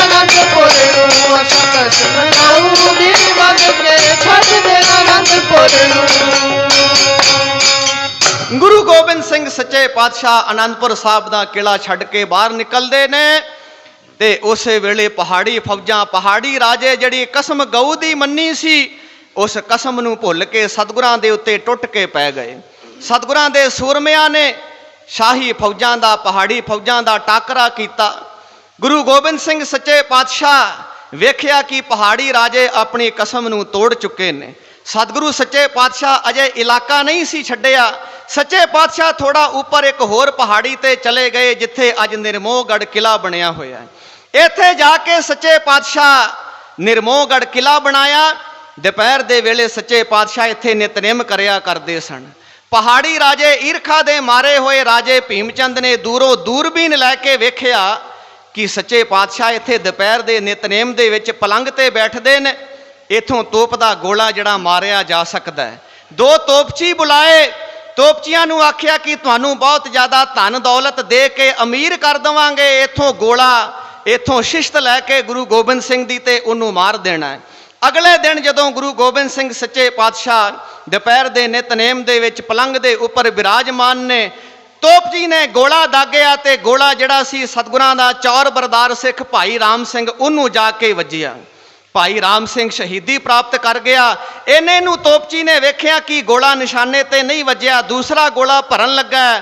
ਪਰ ਸਤਿਗੁਰੂ ਸੱਚੇ ਪਾਤਸ਼ਾਹ ਇੱਕੋ ਦਮ, ਵੇਖੋ ਕਿੰਨੀ ਫੁਰਤੀ ਸੀ ਸਤਿਗੁਰਾਂ ਦੇ ਵਿੱਚ, ਇੱਕੋ ਦਮ ਸੱਚੇ ਪਾਤਸ਼ਾਹ ਫੁਰਤੀ ਦੇ ਨਾਲ ਕੱਢ ਕੇ ਪੱਥੇ ਚੋਂ ਬਾਣ, ਖੱਪਰਾ ਤੀਰ ਖਿੱਚ ਕੇ 9 ਟੰਕੀ ਕਮਾਨ ਦੇ ਉੱਤੇ ਚੜਾ ਕੇ ਦੋਵੇਂ ਤੋਪਚੀ ਜਿਹੜੇ ਸਨ ਉਹ ਢੇਰੀ ਕਰ ਦਿੱਤੇ। ਅੱਜ ਉੱਥੇ ਭਾਈ ਰਾਮ ਸਿੰਘ ਦੀ ਯਾਦ ਦੇ ਵਿੱਚ ਗੁਰਦੁਆਰਾ ਬਣਿਆ ਹੋਇਆ। ਦੋਵਾਂ ਤੋਪਚੀਆਂ ਦੀਆਂ ਕਬਰਾਂ ਬਣੀਆਂ ਹੋਈਆਂ ਨੇ। ਜਦੋਂ ਨਿਹੰਗ ਸਿੰਘ ਦਰਸ਼ਨ ਕਰਨ ਜਾਂਦੇ ਨੇ ਤੇ ਉਹਨਾਂ ਦੋਵਾਂ ਤੋਪਚੀਆਂ ਦੀਆਂ ਕਬਰਾਂ ਨੂੰ ਬਰਛੇ ਮਾਰ-ਮਾਰ ਕੇ ਢਾਹ ਢੇਰੀ ਕਰ ਦਿੰਦੇ ਨੇ। ਇੱਥੇ ਹੀ ਜਦੋਂ ਥੱਲੇ ਮੋਰਚੇ ਲੱਗੇ ਹੋਏ ਸਨ ਫੌਜਾਂ ਦੇ, ਸੱਚੇ ਪਾਤਸ਼ਾਹ ਉੱਪਰ ਪਹਾੜੀ ਤੇ ਕਿਲੇ ਨਿਰਮੋਹਗੜ੍ਹ ਦੇ ਵਿੱਚ ਸਨ। ਇੱਕ ਦਿਨ ਕੀ ਹੋਇਆ, ਲਾਹੌਰ ਦਾ ਸੂਬਾ ਜ਼ਬਰਦਸਤ ਖਾਂ ਤੇ ਸੂਬਾ ਸਰਹੰਦ ਵਜੀਦ ਖਾਂ, ਇਹ ਥੱਲੇ ਪਲੰਗ ਦੇ ਉੱਤੇ ਸ਼ਤਰੰਜ ਖੇਡਦੇ ਪਏ ਨੇ। ਇੱਕ ਤੀਰ ਆ ਕੇ ਪਲੰਗ ਦੇ ਪਾਵੇ ਦੇ ਵਿੱਚ ਵੱਜਦਾ। ਸੂਬਾ ਸਰਹੰਦ ਵਜ਼ੀਰ ਖਾਂ ਜਿਹੜਾ ਸੀ ਪਾਵੇ ਦੇ ਵਿੱਚੋਂ ਤੀਰ ਨੂੰ ਕੱਢਦਾ ਤੇ ਵੇਖਿਆ ਕਿ ਇਹ ਤੇ ਗੁਰੂ ਗੋਬਿੰਦ ਸਿੰਘ ਸੱਚੇ ਪਾਤਸ਼ਾਹ ਦਾ ਤੀਰ। ਸਤਸੰਗੀ ਜਨੋ, ਤੁਸੀਂ ਕਦੇ ਵੇਖਿਆ ਹੋਏ ਸ਼ਾਮ ਨੂੰ ਹਜੂਰ ਸਾਹਿਬ ਤੋਂ ਜਿਹੜਾ ਲਾਈਵ ਆਉਂਦਾ ਹੈ ਨਾ ਕੀਰਤਨ, ਉਹਦੇ ਵਿੱਚ ਵੇਖੋ ਸਤਿਗੁਰਾਂ ਦੇ ਤੀਰ ਦਾ ਦਰਸ਼ਨ ਕਰਵਾਇਆ ਜਾਂਦਾ ਹੈ। ਇੱਕ ਹੱਥ ਚੌੜਾ ਤੀਰ ਹੈ ਸਤਿਗੁਰਾਂ ਦਾ, ਇਹਨੂੰ ਖੱਪਰਾ ਤੀਰ ਆਖਿਆ ਜਾਂਦਾ ਹੈ, ਜਿਹਦਾ ਭਾਰ ਉਸ ਤੀਰ ਦਾ ਜਿਹੜੀ ਮੁਖੀ ਹੈ ਨਾ, ਉਸ ਮੁਖੀ ਦਾ ਭਾਰ ਜਿਹੜਾ ਸੀ ਨਾ 1 ਪਾਈਆ ਭਾਰ ਹੈ, 250 ਗ੍ਰਾਮ ਉਹਦਾ ਭਾਰ ਸੀ ਤੇ ਉਹਦੇ ਅੱਗੇ 2.5 ਤੋਲਾ ਸੋਨਾ ਲੱਗਿਆ ਹੁੰਦਾ ਸੀ। ਤੇ ਸਤਿਗੁਰਾਂ ਦੀ ਜਿਹੜੀ ਕਮਾਨ ਸੀ ਨਾ, ਉਹਨੂੰ 9 ਟਾਂਕ ਦੀ ਕਮਾਨ ਆਖਿਆ ਜਾਂਦਾ। ਇੱਕ ਟਾਂਕ ਦਾ ਵਜਨ ਜਿਹੜਾ 25 ਕਿਲੋ ਹੋਇਆ ਕਰਦਾ। ਜਦੋਂ ਆਪਾਂ ਕਿਸੇ ਲੱਕੜ ਦੇ ਉੱਤੇ 25 ਕਿਲੋ ਭਾਰ ਪਾਵਾਂਗੇ ਉਹ ਲਿਫੇਗੀ, ਪਰ ਸਤਿਗੁਰਾਂ ਦੀ ਕਮਾਨ ਜਿਹੜੀ ਏ ਉਹਦੇ ਉੱਤੇ 225 ਕਿਲੋ ਭਾਰ ਪਾਇਆ ਜਾਂਦਾ ਸੀ ਤੇ ਉਹ ਤਾਂ ਲਿਫਦੀ ਸੀ। ਭਾਵ ਕਿ ਉਸ ਕਮਾਨ ਨੂੰ, ਉਸ ਧਨੁਖ ਨੂੰ 225 ਕਿਲੋ ਭਾਰ ਖਿੱਚਣ ਜਿੰਨਾ ਉਹਦੇ ਉੱਤੇ ਜ਼ੋਰ ਲਾਉਣਾ ਪੈਂਦਾ ਸੀ ਤਾਂ ਉਹ ਲਿਫਦੀ ਸੀ। ਇਹੋ ਜੀ ਕਮਾਨ ਸੀ, ਉਹਨੂੰ 9 ਟੰਕੀ ਕਮਾਨ ਆਖਿਆ ਜਾਂਦਾ ਸੀ। ਜਦੋਂ ਸੂਬੇ ਸਰਹੰਦ ਨੇ ਤੀਰ ਪੁੱਟਿਆ ਤੇ ਵੇਖਿਆ ਕਿ ਇਹ ਤੇ ਗੁਰੂ ਗੋਬਿੰਦ ਸਿੰਘ ਦਾ ਤੀਰ ਆ, ਇੰਨੀ ਦੂਰ ਤੱਕ ਤੇ ਸਾਡੀ ਤੋਪ ਦਾ ਗੋਲਾ ਵੀ ਨਹੀਂ ਪਹੁੰਚਦਾ, ਸਾਡੀਆਂ ਤੋਪਾਂ ਦੇ ਗੋਲੇ ਇੱਥੇ ਤੱਕ ਨਹੀਂ ਪਹੁੰਚਣ ਦੇ ਤੇ ਗੁਰੂ ਜਿਹੜਾ ਉਹ ਆਪਣੀ ਕਮਾਨ ਦਾ ਤੀਰ ਇੱਥੋਂ ਤੱਕ ਮਾਰ ਰਿਹਾ। ਇਹ ਜ਼ਰੂਰ ਗੁਰੂ ਜਿਹੜਾ ਉਹ ਕਲਾ ਵਰਤਦਾ ਪਿਆ, ਗੁਰੂ ਕਰਾਮਾਤ ਵਰਤਦਾ ਪਿਆ, ਤਾਂ ਹੀ ਹੁਣ ਤੱਕ ਅਸੀਂ ਇਹਦੇ ਉੱਤੇ ਜਿੱਤ ਨਹੀਂ ਪ੍ਰਾਪਤ ਕਰ ਸਕੇ। ਇਹ ਅਜੇ ਗੱਲਾਂ ਸੂਬਾ ਸਰਹੰਦ ਕਰਦਾ ਹੀ ਪਿਆ ਸੀ ਜ਼ਬਰਦਸਤ ਖਾਂ ਦੇ ਨਾਲ ਕਿ ਸਤਿਗੁਰਾਂ ਨੇ ਇੱਕ ਹੋਰ ਤੀਰ ਖਿੱਚ ਕੇ ਮਾਰਿਆ ਤੇ ਪਲੰਗ ਦੇ ਦੂਸਰੇ ਪਾਵੇ ਤੇ ਆ ਕੇ ਵੱਜਿਆ। ਪਰ ਇਸ ਵਾਰ ਤੀਰ ਦੇ ਨਾਲ ਇੱਕ ਚਿੱਠੀ ਹੈ।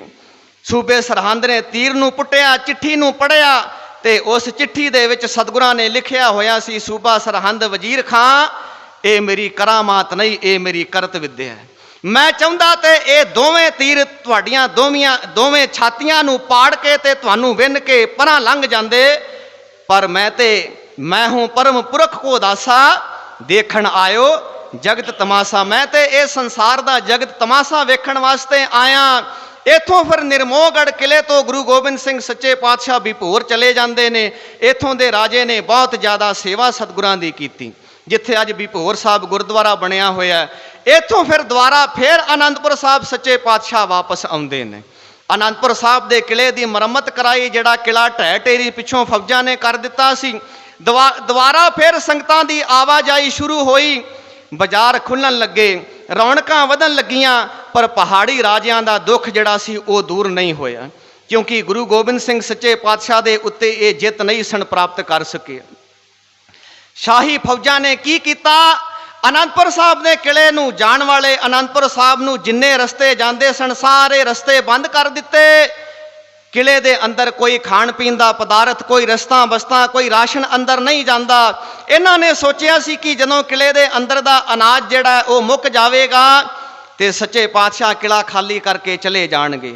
7 महीने हो गए सच्चे पातशाह किला नहीं छड्डदे। इसे जंग दे विच एक पासे सतगुरां दे सूरमिਆਂ दे मोर्चे लगे हुए ने, एक पासे शाही फौजां दे मोर्चे लगे हुए ने। इसे जंग दे विच भाई कन्हैया जिहड़ा वो दुश्मनां नूं भी पानी पिआउंदा है। सेवा करके बिरती इन्नी ज़्यादा सूक्ष्म हो चुकी है कि दुश्मनां दे विच भी उन्होंने गुरु गोबिंद सिंह सच्चे पातशाह का दर्शन होंदा है। ਸਿੰਘਾਂ ने शिकायत की, गरीब नवाज भाई कन्हैया जिहड़ा दुश्मनां दे नाल जाके रल गया, इनू जरूर दुश्मनां ने कोई लालच दिता होएगा, ये दुश्मनां नू पानी पिया रहा है। असी शाही फौजां दे सिपाहियां नू मार के घायल करदे आ ते ये उन्हां नू पानी पिया के फिर लड़न जोगा कर दिंदा है। सच्चे पातशाह भाई कन्हैया नू सद लिया दरबार दे विच, क्यों भाई कन्हैया दुश्मनां नू पानी क्यों पिया रहे हैं? ते भाई कन्हैया बेनती करदा, सच्चे पातशाह मैनू ते कोई दुश्मन नज़र ही नहीं आउंदा, मैनू कोई पानी वास्ते आवाज़ मारदा है ते मैनू इउं लगदा है मैनू तुसां आवाज़ मारी है, उहदे विच मैनू तुहाडा दर्शन हुंदा है। जिस बुक दे विच भी सच्चे पातशाह मैं पानी जाके पाउना, उस बुक दे विच भी सच्चे पातशाह मैनू तेरा दर्शन हो रहा है। मैं ते जिधर भी वेखदा उधर मैनू तू ही दिसदा है सच्चे पातशाह। इउं करके की हुंदा, भाई कन्हैया की आंदा है, ओ जी सब गोबिंद है, सब गोबिंद है,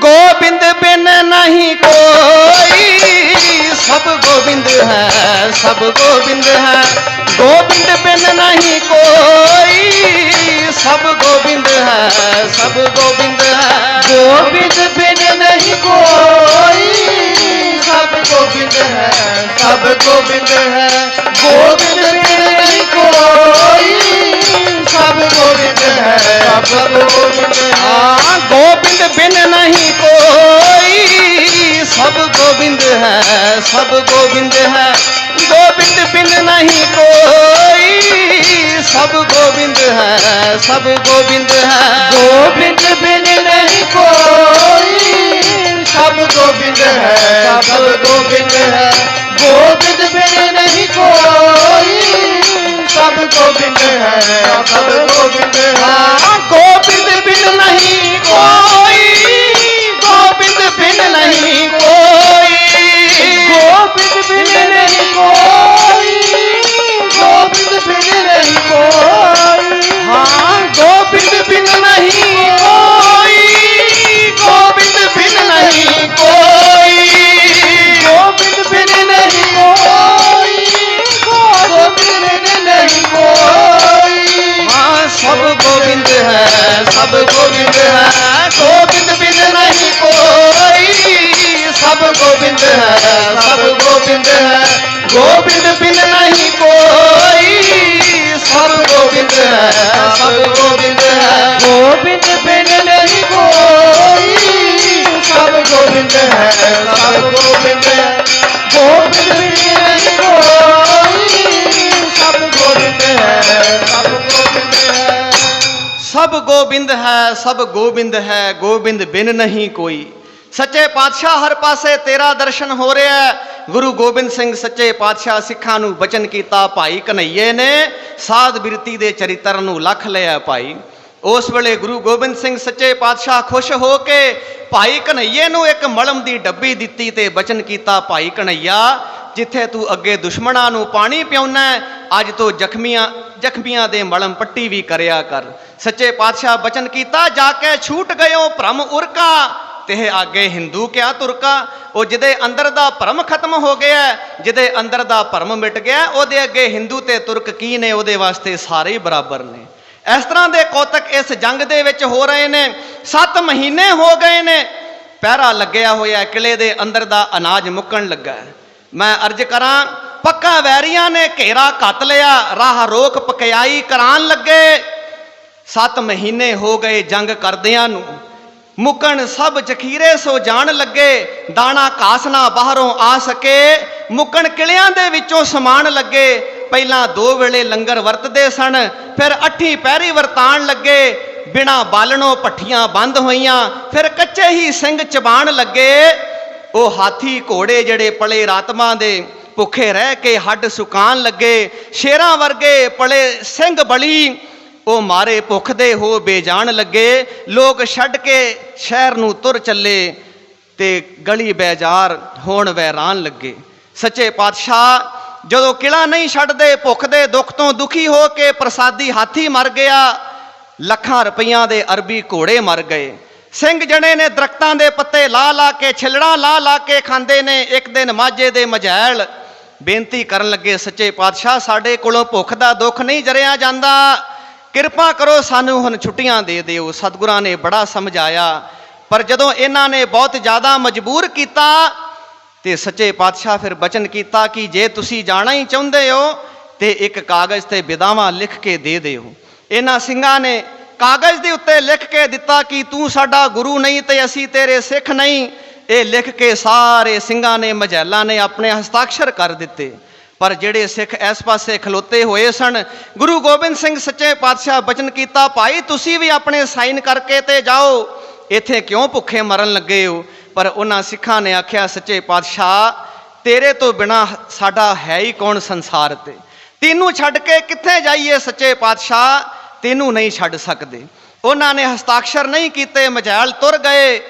ਮੈਂ ਅਰਜ਼ ਕਰਾਂ, ਭੁੱਖ ਦਾ ਦੁੱਖ ਐਸਾ, ਇਹਨੂੰ ਵੱਡਾ ਦੁੱਖ ਮੰਨਿਆ ਗਿਆ ਸੰਸਾਰ ਦੇ ਵਿੱਚ। ਭੁੱਖ ਦੇ ਦੁੱਖ ਤੋਂ ਦੁਖੀ ਹੋ ਕੇ ਸਤਿਗੁਰਾਂ ਨੂੰ ਛੱਡ ਕੇ ਚਲੇ ਜਾਂਦੇ ਨੇ। ਉਹ ਭੁੱਖ ਦਾ ਦੁੱਖ ਸਭ ਤੋਂ ਵੱਡਾ ਮੰਨਿਆ ਸੰਸਾਰ ਨੇ। ਭੁੱਖ ਦਾ ਦੁੱਖ ਸਭ ਤੋਂ ਵੱਡਾ ਮੰਨਿਆ ਸੰਸਾਰ ਨੇ। ਭੁੱਖ ਦਾ ਦੁੱਖ ਸਭ ਤੋਂ ਵੱਡਾ ਮੰਨਿਆ ਸੰਸਾਰ ਨੇ। ਭੁੱਖ ਦਾ ਦੁੱਖ ਸਭ ਤੋਂ ਵੱਡਾ ਮੰਨਿਆ ਸੰਸਾਰ ਨੇ। ਭੁੱਖ ਦਾ ਦੁੱਖ ਸਭ ਤੋਂ ਵੱਡਾ ਮੰਨਿਆ ਸੰਸਾਰ ਨੇ। ਮੰਨਿਆ ਸੰਸਾਰ ਨੇ। ਮੰਨਿਆ ਸੰਸਾਰ ਨੇ। ਮੰਨਿਆ ਸੰਸਾਰ ਨੇ। ਭੁੱਖ ਦਾ ਦੁੱਖ ਸਭ ਤੋਂ ਵੱਡਾ ਮੰਨਿਆ ਸੰਸਾਰ ਨੇ। ਭੁੱਖ ਦਾ ਦੁੱਖ ਸਭ ਤੋਂ ਵੱਡਾ ਮੰਨਿਆ ਸੰਸਾਰ ਨੇ। ਭੁੱਖ ਦਾ ਦੁੱਖ ਸਭ ਤੋਂ ਵੱਡਾ ਮੰਨਿਆ ਸੰਸਾਰ ਨੇ। ਭੁੱਖ ਦਾ ਦੁੱਖ ਸਭ ਤੋਂ ਵੱਡਾ ਮੰਨਿਆ ਸੰਸਾਰ ਨੇ। ਭੁੱਖ ਦਾ ਦੁੱਖ ਸਭ ਤੋਂ ਵੱਡਾ। ਭੁੱਖ ਦੇ ਦੁੱਖ ਤੋਂ ਦੁਖੀ ਹੋ ਕੇ ਬਹੁਤ ਸਾਰੇ ਸਿੰਘ ਸਤਿਗੁਰਾਂ ਨੂੰ ਛੱਡ ਕੇ ਚਲੇ ਗਏ। ਮੈਂ ਅਰਜ਼ ਕਰਾਂ, ਇੱਧਰ ਪਹਾੜੀ ਰਾਜੇ ਵੀ ਬੜੇ ਦੁਖੀ ਸਨ। ਇਹਨਾਂ ਸ਼ਾਹੀ ਫੌਜਾਂ ਨੂੰ ਤਨਖਾਹਾਂ ਦੇ ਦੇ ਕੇ, ਰਾਸ਼ਨ ਪਾਣੀ ਦਾ ਖਰਚਾ ਕਰ ਕਰਕੇ ਇਹ ਵੀ ਬਰਬਾਦ ਹੋ ਚੁੱਕੇ ਸਨ। ਪੰਮਾ ਪ੍ਰੋਹਤ ਆਟੇ ਦੀ ਗਊ ਲੈ ਕੇ ਸ਼ਾਹੀ ਫੌਜਾਂ ਦਾ ਇੱਕ ਵਕੀਲ ਕੁਰਾਨ ਲੈ ਕੇ ਸਤਿਗੁਰਾਂ ਦੇ ਦਰਬਾਰ ਦੇ ਵਿੱਚ ਆਉਂਦੇ ਨੇ। ਕਸਮਾਂ ਚੁੱਕਦੇ ਨੇ, ਪਹਾੜੀ ਰਾਜੇ ਇੱਕ ਦਿਨ ਵਾਸਤੇ ਤੁਸੀਂ ਕਿਲਾ ਖਾਲੀ ਕਰਕੇ ਚਲੇ ਜਾਓ। ਬਾਦਸ਼ਾਹ ਔਰੰਗਜ਼ੇਬ ਦੀ ਵੀ ਇੱਜ਼ਤ ਰਹਿ ਜਾਏ, ਸਾਡੀ ਵੀ ਇੱਜ਼ਤ ਰਹਿ ਜਾਏ। ਅਸੀਂ ਬਾਦਸ਼ਾਹ ਨੂੰ ਕਹਿ ਦਿਆਂਗੇ ਕਿ ਸਤਿਗੁਰਾਂ ਨੇ ਕਿਲਾ ਖਾਲੀ ਕਰ ਦਿੱਤਾ, ਉਹ ਚਲੇ ਗਏ ਨੇ, ਫੌਜਾਂ ਮੁੜ ਜਾਣਗੀਆਂ, ਬਾਦਸ਼ਾਹ ਦੀ ਵੀ ਇੱਜ਼ਤ ਰਹਿ ਜਾਵੇਗੀ, ਸਾਡੀ ਵੀ ਇੱਜ਼ਤ ਰਹਿ ਜਾਏਗੀ। ਵੇਖੋ ਤੁਹਾਡੇ ਵੀ ਸਿੰਘ ਕਿੰਨੇ ਦੁਖੀ ਨੇ, ਕਿੰਨੇ ਸਿੰਘ ਤੁਹਾਨੂੰ ਛੱਡ ਕੇ ਚਲੇ ਗਏ, ਕਿੰਨੇ ਸ਼ਹੀਦੀਆਂ ਪ੍ਰਾਪਤ ਕਰ ਗਏ। ਇਸ ਤਰ੍ਹਾਂ ਦੀਆਂ ਕਸਮਾਂ ਚੁੱਕਦੇ ਨੇ। ਇਹਨਾਂ ਕਸਮਾਂ ਨੂੰ ਵੇਖ ਕੇ ਨਿਕਟਵਰਤੀ ਮਸੰਦ ਤੇ ਮਾਤਾ ਗੁਜਰੀ ਜੀ ਦਾ ਮਨ ਜਿਹੜਾ ਸੀ ਪਸੀਜ ਗਿਆ। ਆਖਣ ਲੱਗੇ, ਪੁੱਤਰ ਆਪਾਂ ਨੂੰ ਕਿਲਾ ਛੱਡ ਦੇਣਾ ਚਾਹੀਦਾ। ਪਰ ਗੁਰੂ ਗੋਬਿੰਦ ਸਿੰਘ ਸੱਚੇ ਪਾਤਸ਼ਾਹ ਇਸ ਛੜਯੰਤਰ ਨੂੰ ਜਾਣਦੇ ਸਨ। ਨਿਕਟਵਰਤੀ ਮਸੰਦਾਂ ਨੂੰ ਵਿਖਾਉਣ ਵਾਸਤੇ ਉਹਨਾਂ ਵਕੀਲਾਂ ਨੂੰ ਆਖਿਆ ਕਿ ਅੱਜ ਰਾਤ ਨੂੰ ਅਸੀਂ ਪਹਿਲਾਂ ਆਪਣਾ ਖਜ਼ਾਨਾ ਕੱਢਣਾ, ਸਾਨੂੰ 100 ਬੈਲ 100 ਗੱਡਾ ਜਿਹੜਾ ਸਾਨੂੰ ਭੇਜਿਆ ਜਾਵੇ। ਪਹਾੜੀ ਰਾਜੇ ਬੜੇ ਖੁਸ਼ ਹੋਏ ਕਿ ਅੱਜ ਰਾਤ ਨੂੰ ਸਤਿਗੁਰਾਂ ਨੇ ਆਪਣਾ ਖਜ਼ਾਨਾ ਪਹਿਲਾਂ ਕੱਢਣਾ। 100 ਗੱਡੇ ਅਨੰਦਪੁਰ ਸਾਹਿਬ ਭੇਜੇ ਗਏ। ਇਹਨਾਂ ਗੱਡਿਆਂ ਦੇ ਉੱਤੇ ਸਤਿਗੁਰਾਂ ਨੇ ਟੁੱਟੇ ਛਿੱਤਰ, ਟੁੱਟੇ ਭਾਂਡੇ, ਉਹ ਜਿਹੜੇ ਹਾਥੀ ਘੋੜੇ ਮਰ ਗਏ ਸਨ ਉਹਨਾਂ ਦੇ ਟੁੱਟੇ ਪਿੰਜਰ, ਹੱਡੀਆਂ ਲਦਾ ਕੇ ਉੱਤੋਂ ਕੱਪੜੇ ਰੇਸ਼ਮੀ ਪਾ ਕੇ ਤੇ ਬਲਦਾਂ ਦੇ ਸਿੰਘਾਂ ਦੇ ਨਾਲ ਮਸ਼ਾਲ ਬੰਨ੍ਹ ਕੇ ਇਹ 100 ਬਲਦ ਜਿਹੜੇ ਸਨ ਅਨੰਦਪੁਰ ਸਾਹਿਬ ਤੋਂ ਜਦੋਂ ਕੱਢੇ ਤੇ ਸੱਚੇ ਪਾਤਸ਼ਾਹ ਆਪ ਉੱਤੇ ਕਿਲੇ ਤੇ ਮੋਰਚਾ ਬਣਾ ਕੇ ਬਹਿ ਗਏ। ਜਿਵੇਂ ਹੀ ਇਹ ਬਲਦ ਨਿਕਲੇ, ਪਹਾੜੀ ਫੌਜਾਂ, ਸ਼ਾਹੀ ਫੌਜਾਂ ਅਲੀ ਅਲੀ ਦੇ ਨਾਅਰੇ ਲਾਉਂਦੇ ਹੋਏ ਇਹਨਾਂ ਬਲਦਾਂ ਨੂੰ, ਗੱਡਿਆਂ ਨੂੰ ਘੇਰ ਕੇ ਤੇ ਆਪਣੇ ਕੈਂਪ ਵੱਲ ਲੈ ਗਏ। ਜਦੋਂ ਉੱਤੋਂ ਰੇਸ਼ਮੀ ਕੱਪੜੇ ਹਟਾਏ ਤੇ ਕੀ ਵੇਖਿਆ, ਜਦੋਂ ਹੱਡੀਆਂ ਦੇ ਉੱਤੇ ਹੱਥ ਪਿਆ ਤੇ ਸਾਰੇ ਨਾਪਾਕ ਹੋ ਗਏ। ਬੜੇ ਸ਼ਰਮਿੰਦੇ ਹੋਏ ਕਿ ਹੱਡੀਆਂ ਦੇ ਉੱਤੇ, ਟੁੱਟੇ ਛਿੱਤਰਾਂ ਦੇ ਉੱਤੇ, ਟੁੱਟੇ ਭਾਂਡਿਆਂ ਦੇ ਉੱਤੇ ਆਪਣਾ ਧਰਮ ਈਮਾਨ ਹਾਰ ਬੈਠੇ ਆ। ਅਸੀਂ ਗੁਰੂ ਨੂੰ ਛਲਣ ਵਾਸਤੇ ਚੱਲੇ ਸਾਂ ਪਰ ਗੁਰੂ ਨੇ ਸਾਨੂੰ ਹੀ ਛਲ ਲਿਆ। ਉਹ ਭਾਈ ਗੁਰੂ ਨੂੰ ਕੌਣ ਛਲ ਸਕਦਾ ਹੈ? ਭਾਈ ਗੁਰਦਾਸ ਜੀ ਲਿਖਦੇ ਨੇ, ਸਤਿਗੁਰ ਅਗਮ ਅਗਾਧ ਪੁਰਖ ਕਿਹੜਾ ਝੱਲੇ ਗੁਰੂ ਦੀ ਚਾਲਾ। ਉਹ ਗੁਰੂ ਦੀ ਚਾਲ ਨੂੰ ਕੌਣ ਝੱਲ ਸਕਦਾ, ਉਹਨੂੰ ਕੌਣ ਭਰਮਾ ਸਕਦਾ? ਇਹ ਗੱਲ ਬਾਦਸ਼ਾਹ ਔਰੰਗਜ਼ੇਬ ਨੂੰ ਪਤਾ ਲੱਗੀ। ਉਹਨੇ ਖਵਾਜਾ ਖਿਜਰ ਖਾਨ ਨੂੰ ਚਿੱਠੀ ਲਿਖੀ ਕਿ ਇੱਕ ਕੁਰਾਨ ਸੈਯਦ ਆਪਣੇ ਸਿਰ ਤੇ ਚੁੱਕ ਕੇ ਲੈ ਕੇ ਜਾਵੇ, ਉਸ ਕੁਰਾਨ ਦੇ ਉੱਤੇ ਮੇਰੀ ਸ਼ਾਹੀ ਮੋਹਰ ਲਾ ਦਿਓ। ਆ ਮੇਰੀ ਚਿੱਠੀ ਵੀ ਗੁਰੂ ਗੋਬਿੰਦ ਸਿੰਘ ਨੂੰ ਜਾ ਕੇ ਵਿਖਾਓ। ਖਵਾਜਾ ਖਿਜਰ ਖਾਂ ਇੱਕ ਸੈਯਦ ਨੂੰ ਕੁਰਾਨ ਦੇ ਕੇ ਉਹਦੇ ਉੱਤੇ ਬਾਦਸ਼ਾਹ ਔਰੰਗਜ਼ੇਬ ਦੀ ਸ਼ਾਹੀ ਮੋਹਰ ਲਾਈ ਜਾਂਦੀ ਹੈ।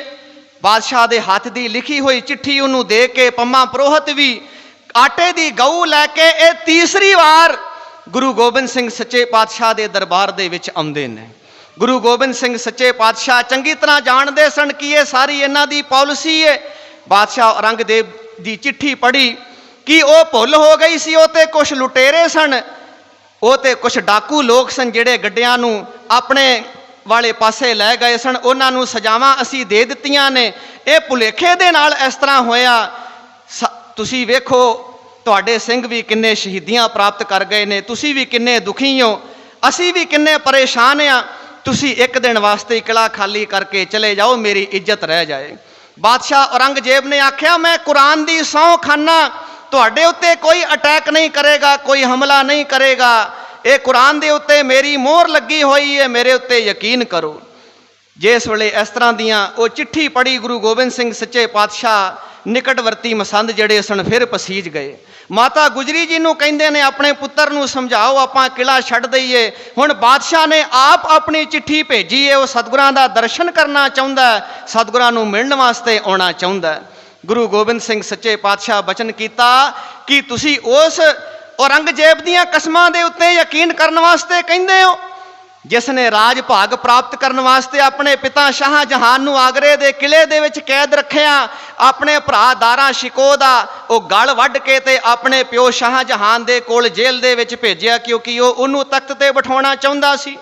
ਆਪਣੇ ਭਰਾ ਮੁਰਾਦ ਸ਼ਾਹ ਨੂੰ ਮਾਰਿਆ। ਆਪਣੀ ਬੇਟੀ ਜੇਬ ਉਨ ਨਿਸਾ ਨੂੰ 20 ਸਾਲ ਤੱਕ ਕੈਦ ਦੇ ਵਿੱਚ ਰੱਖਿਆ। ਕੈਦ ਦੇ ਵਿੱਚ ਹੀ ਉਹਦੀ ਮੌਤ ਹੋ ਗਈ।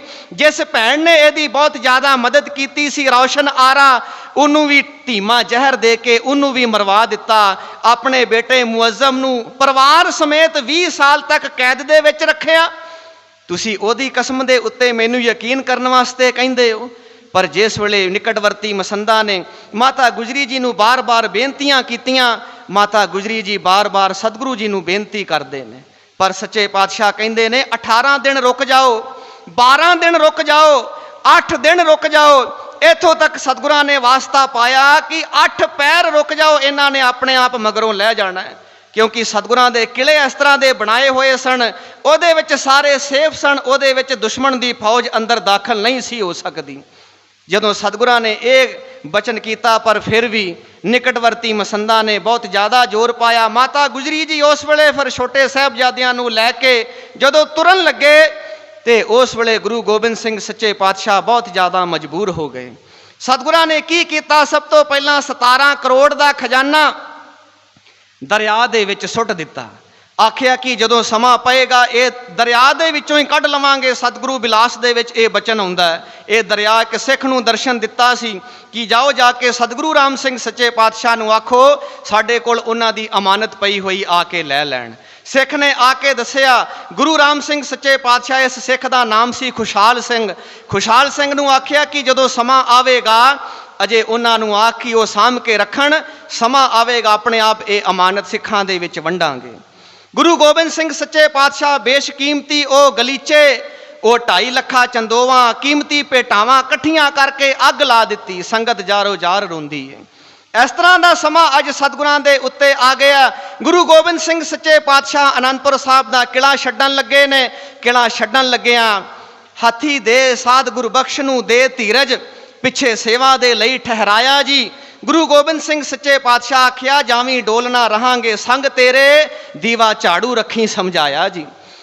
ਉਦਾਸੀ ਸਾਧ ਗੁਰਬਖਸ਼ ਨੂੰ ਬਚਨ ਕੀਤਾ ਕਿ ਇੱਥੇ ਗੁਰੂ ਤੇਗ ਬਹਾਦਰ ਸੱਚੇ ਪਾਤਸ਼ਾਹ ਦੇ ਸਥਾਨ ਤੇ ਦੀਵਾ ਝਾੜੂ ਕਰੀ ਰੱਖੀ, ਤੇਰੇ ਅੰਗ ਸੰਗ ਰਵਾਂਗੇ, ਕੋਈ ਤੋਟ ਨਹੀਂ ਆਵੇਗੀ। ਗੁਰੂ ਗੋਬਿੰਦ ਸਿੰਘ ਸੱਚੇ ਪਾਤਸ਼ਾਹ ਜਦੋਂ ਚਾਲੇ ਪਾਏ, ਅੱਗੇ ਇੱਕ ਮਸ਼ਾਲਚੀ ਤੁਰਦਾ, ਵਿਚਕਾਰ ਸਤਿਗੁਰਾਂ ਦਾ ਪਰਿਵਾਰ ਹੈ, 4 ਸਾਹਿਬਜ਼ਾਦੇ, ਮਾਤਾ ਜੀ, ਸਤਿਗੁਰਾਂ ਦੇ ਡੋਲੇ, ਆਸੇ ਪਾਸੇ ਸਿੰਘ ਸੂਰਮੇ ਜਿਹੜੇ ਸਨ ਉਹ ਚੱਲ ਰਹੇ ਸਨ। ਪਿੱਛੇ ਗੱਡਿਆਂ ਦੇ ਉੱਤੇ ਬੇਸ਼ਕੀਮਤੀ ਸਾਹਿਤਕ ਭੰਡਾਰ, ਵੱਡੇ ਵੱਡੇ ਗ੍ਰੰਥ, ਇੱਕ ਗ੍ਰੰਥ ਜਿਹਦਾ ਭਾਰ ਹੀ 9 ਮਣ ਸੀ, ਵਿਦਿਆ ਸਾਗਰ ਗ੍ਰੰਥ ਜਿਹਦਾ ਨਾਮ ਸੀ, ਜਿਹਦਾ ਭਾਰ ਹੀ 9 ਮਣ, 3.5 ਕੁਇੰਟਲ ਦਾ ਉਹ ਗ੍ਰੰਥ ਕਿੱਡਾ ਕੁ ਵੱਡਾ ਗ੍ਰੰਥ ਹੋਵੇਗਾ। ਉਹ ਬੇਸ਼ਕੀਮਤੀ ਜਿਹੜੇ ਗ੍ਰੰਥ ਸਨ ਗੱਡਿਆਂ ਦੇ ਉੱਤੇ ਲੱਦੇ ਹੋਏ ਸਨ। ਜਦੋਂ ਤੁਰਨ ਲੱਗੇ ਤੇ ਗੁਰੂ ਗੋਬਿੰਦ ਸਿੰਘ ਸੱਚੇ ਪਾਤਸ਼ਾਹ ਦੇ ਵੱਡੇ ਸਾਹਿਬਜ਼ਾਦੇ ਬਾਬਾ ਅਜੀਤ ਸਿੰਘ ਜੀ ਮੁੜ ਮੁੜ ਕੇ ਆਨੰਦਪੁਰ ਸਾਹਿਬ ਦੇ ਕਿਲੇ ਨੂੰ ਵੇਖਦੇ ਨੇ। ਸਿੱਖਾਂ ਨੇ ਬੇਨਤੀ ਕੀਤੀ, ਸਾਹਿਬਜ਼ਾਦਾ ਜੀ ਕੋਈ ਤੁਹਾਡਾ ਸਾਥੀ ਅੰਦਰ ਰਹਿ ਗਿਆ, ਕੋਈ ਕੀਮਤੀ ਸਮਾਨ ਅੰਦਰ ਰਹਿ ਗਿਆ, ਅਸੀਂ ਭੱਜ ਕੇ ਲੈ ਆਉਨੇ ਆ। ਤੇ ਬਾਬਾ ਅਜੀਤ ਸਿੰਘ ਜੀ ਆਖਣ ਲੱਗੇ, ਸਾਹਿਬਜ਼ਾਦਾ ਜੀ ਆਖਦੇ ਭਾਈ ਸਿੱਖੋ ਪਿੱਛੋਂ ਕਿਸੇ ਨੂੰ ਅਸਾਂ ਬੁਲਾਵਣਾ ਨਹੀਂ, ਅਸੀਂ ਵੇਖਦੇ ਹਾਂ ਸ਼ਹਿਰ ਆਪਣੇ ਨੂੰ, ਮੁੜ ਜਿਉਂਦਿਆਂ ਇਸ ਥਾਂ ਆਵਣਾ ਨਹੀਂ। ਜੰਮੇ ਪਲੇ ਜਿੱਥੇ ਖੇਡਦੇ ਰਹੇ, ਮੁੜ ਇਸ ਥਾਂ ਤੇ ਫੇਰਾ ਪਾਵਣਾ ਨਹੀਂ। ਪਿੱਛੋਂ ਸਾਡੇ ਵਿੱਚੋਂ ਕਿਸੇ ਨੇ ਕਰਤਾਰ ਸਿੰਘਾ ਇਹਨਾਂ ਥਾਵਾਂ ਨੂੰ ਮੁੜ ਦਰਸਾਵਣਾ ਨਹੀਂ।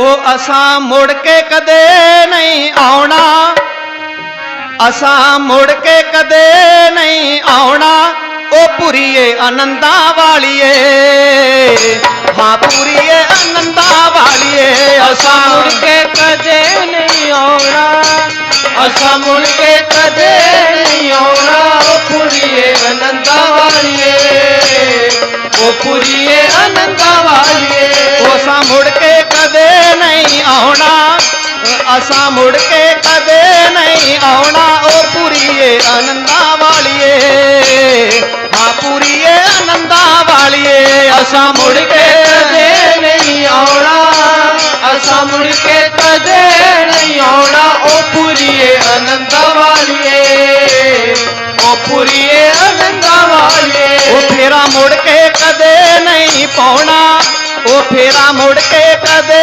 ਨਹੀਂ ਪਾਉਣਾ, ਉਹ ਪੁਰੀਏ ਆਨੰਦਾਂ ਵਾਲੀਏ, ਹਾਂ ਪੁਰੀਏ ਆਨੰਦਾਂ ਵਾਲੀਏ, ਫੇਰਾ ਮੁੜ ਕੇ ਕਦੇ ਨਹੀਂ ਪਾਉਣਾ, ਫੇਰਾ ਮੁੜ ਕੇ ਕਦੇ ਨਹੀਂ ਪਾਉਣਾ, ਉਹ ਪੁਰੀਏ ਆਨੰਦਾਂ ਵਾਲੀਏ, ਉਹ ਪੁਰੀਏ ਆਨੰਦਾਂ ਵਾਲੀਏ।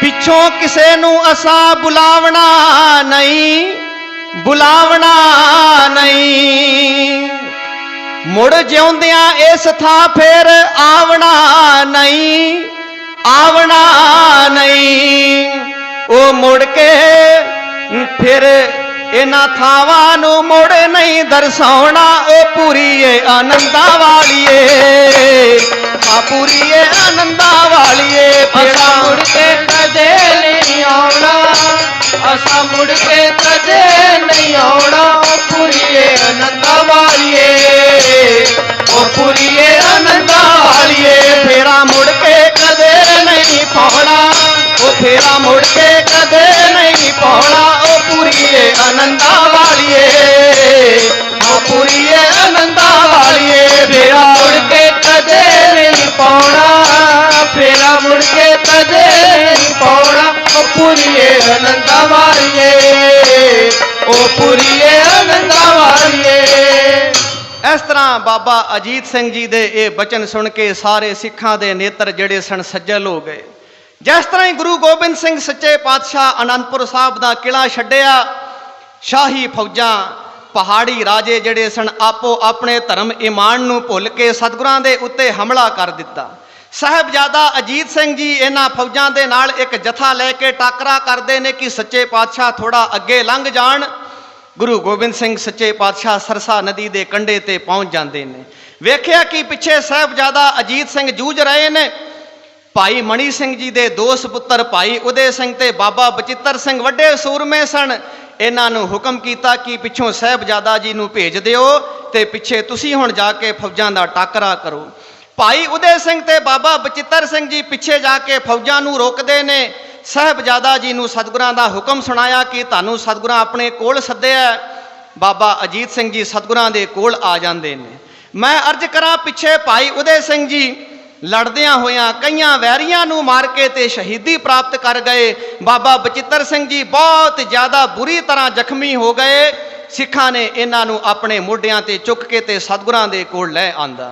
सरसा नदी दे कंढे ते अमृत वेला होया। मैं अर्ज करा पिछे वेखो जंग लगा होया। अल्लाह यार खां जोगी लिखदा एक मुसलमान जिन्हें वेखो ये दोवें साके सरहंद दा साका ते चमकौर दा साका। एक मुसलमान दा सिदक वेखो। यदी कौम दे लोकां ने सारी उम्र इनू मसीत दे विच पैर नहीं धरन दिता, दरवाजा बंद कर दिता ये वास्ते। तू काफर आ, तू मसीत दे विच नहीं आ सकदा। जदों ये मरन कंढे अपड़िया होया सी, मसीत दा काजी इहदे कोल आके आखन लगा, जोगी वो अजे भी मसीत दा दरवाजा तेरे वास्ते खोल दवांगे, माफ़ी मंग लै ते वो जिहड़ी सिफत गुरु गोबिंद सिंह दी लिखी है उन्होंने पाड़ के सुट दे, उन्होंने अग ला दे। अल्लाह यार खा जोगी आखन लगा, मैं तुहाडी मसीत दे विच जाना ही नहीं। ओ मैं गुरु गोबिंद सिंह सच्चे पातशाह दी सच्ची लिखी हुई सिफत दे सदका मैं उस परवरदिगार दी गोद दे विच जाके बवांगा। मैं तुहाडी मसीत दे विच क्यों जावां। ओ वेखो किड्डा वड्डा सिदक एक मुसलमान दा। अल्लाह यार खां जोगी लिखदा है, आंदा था सर पे वक्त आ गया आशा की वार का, साजों की जेरे बुम का चढ़ाओ उतार का। सदगुरु के गिर्द सिखों ने सीने की दीवार खींच ली, 100 बार गिर गई फिर 100 बार खींच ली। गुरु गोबिंद सिंह सच्चे पातशाह आशा दी वार दा कीर्तन कर रहे ने। चारों पासे वो सूरमे जड़े ने वो शस्त्र लैके खलोते हुए ने। जदों आशा दी वार दा भोग पिया, गुरु गोबिंद सिंह सच्चे पातशाह सरसा नदी नूं पार करदे ने। 3 हिस्सियां दे विच परिवार वंडिया गया। छोटे साहबजादे माता जी नाल गंगू खेड़ी, गंगू रसोईया जिन्ना 14 साल जिन्हें गुरु घर की सेवा की सी अपने पिंड खेड़ी नूं लै गया। ते भाई मणि सिंह जी की ड्यूटी पहले ही सतगुरां ने लाई सी कि साडे डोले माता सुंदरी जी ते माता साहब देवा जी, इन्हां नूं तू पौंटा साहब का जिहड़ा राजा सी मेदनी प्रकाश उहदी सहायता दे नाल दिल्ली लैके जाना है। ते गुरु गोबिंद सिंह सच्चे पातशाह ते 40 सिंह ते वड्डे साहबजादे सरसा नदी नूं पार करदे ने। बेशकीमती साहित्यक भंडार वड्डे वड्डे ग्रंथ सरसा नदी दे विच रुड़ गए। बहुत सारे सिंह इत्थे शहीदियां प्राप्त कर गए। जदों गुरु गोबिंद सिंह सच्चे पातशाह सरसा तो बाहर आके वेख्या कि छोटे साहबजादे नाल नहीं, जिस दम जिगर के टुकड़े हजूर के जिस दम बिछड़ गए, पाँव वही वफकरे मोहब्बत से जड़ गए। सच्चे पातशाह उत्थे ही खलो गए।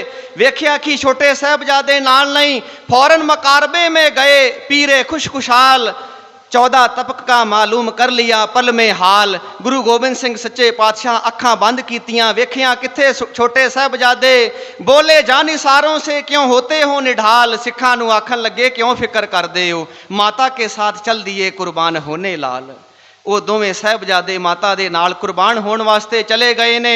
हमने भी इस मुकाम पे जाना है जल्द तर, जिस जगह तुमको कटाने पड़ेंगे अपने सर। होंगे ये शहीद ये लड़के बाकी के 2 पिसर, रह जाऊंगा अकेला मैं कल तक लुटा के घर। वो कल तक मैं भी कलियां रह जाना है। पहला अपना बाप पिता कटाया सी, हुण अज अपने बच्चे इत्थे कटावांगा। हाँ जी पहले पिता कटाया अब बेटे भी कटाऊंगा। पहले पिता कटाया अब बेटे भी कटाऊंगा। पहले पिता कटाया अब बेटे भी कटाऊंगा। पहले पिता कटाया अब बेटे भी कटाऊंगा। हाँ पहले पिता कटाया अब बेटे भी कटाऊंगा।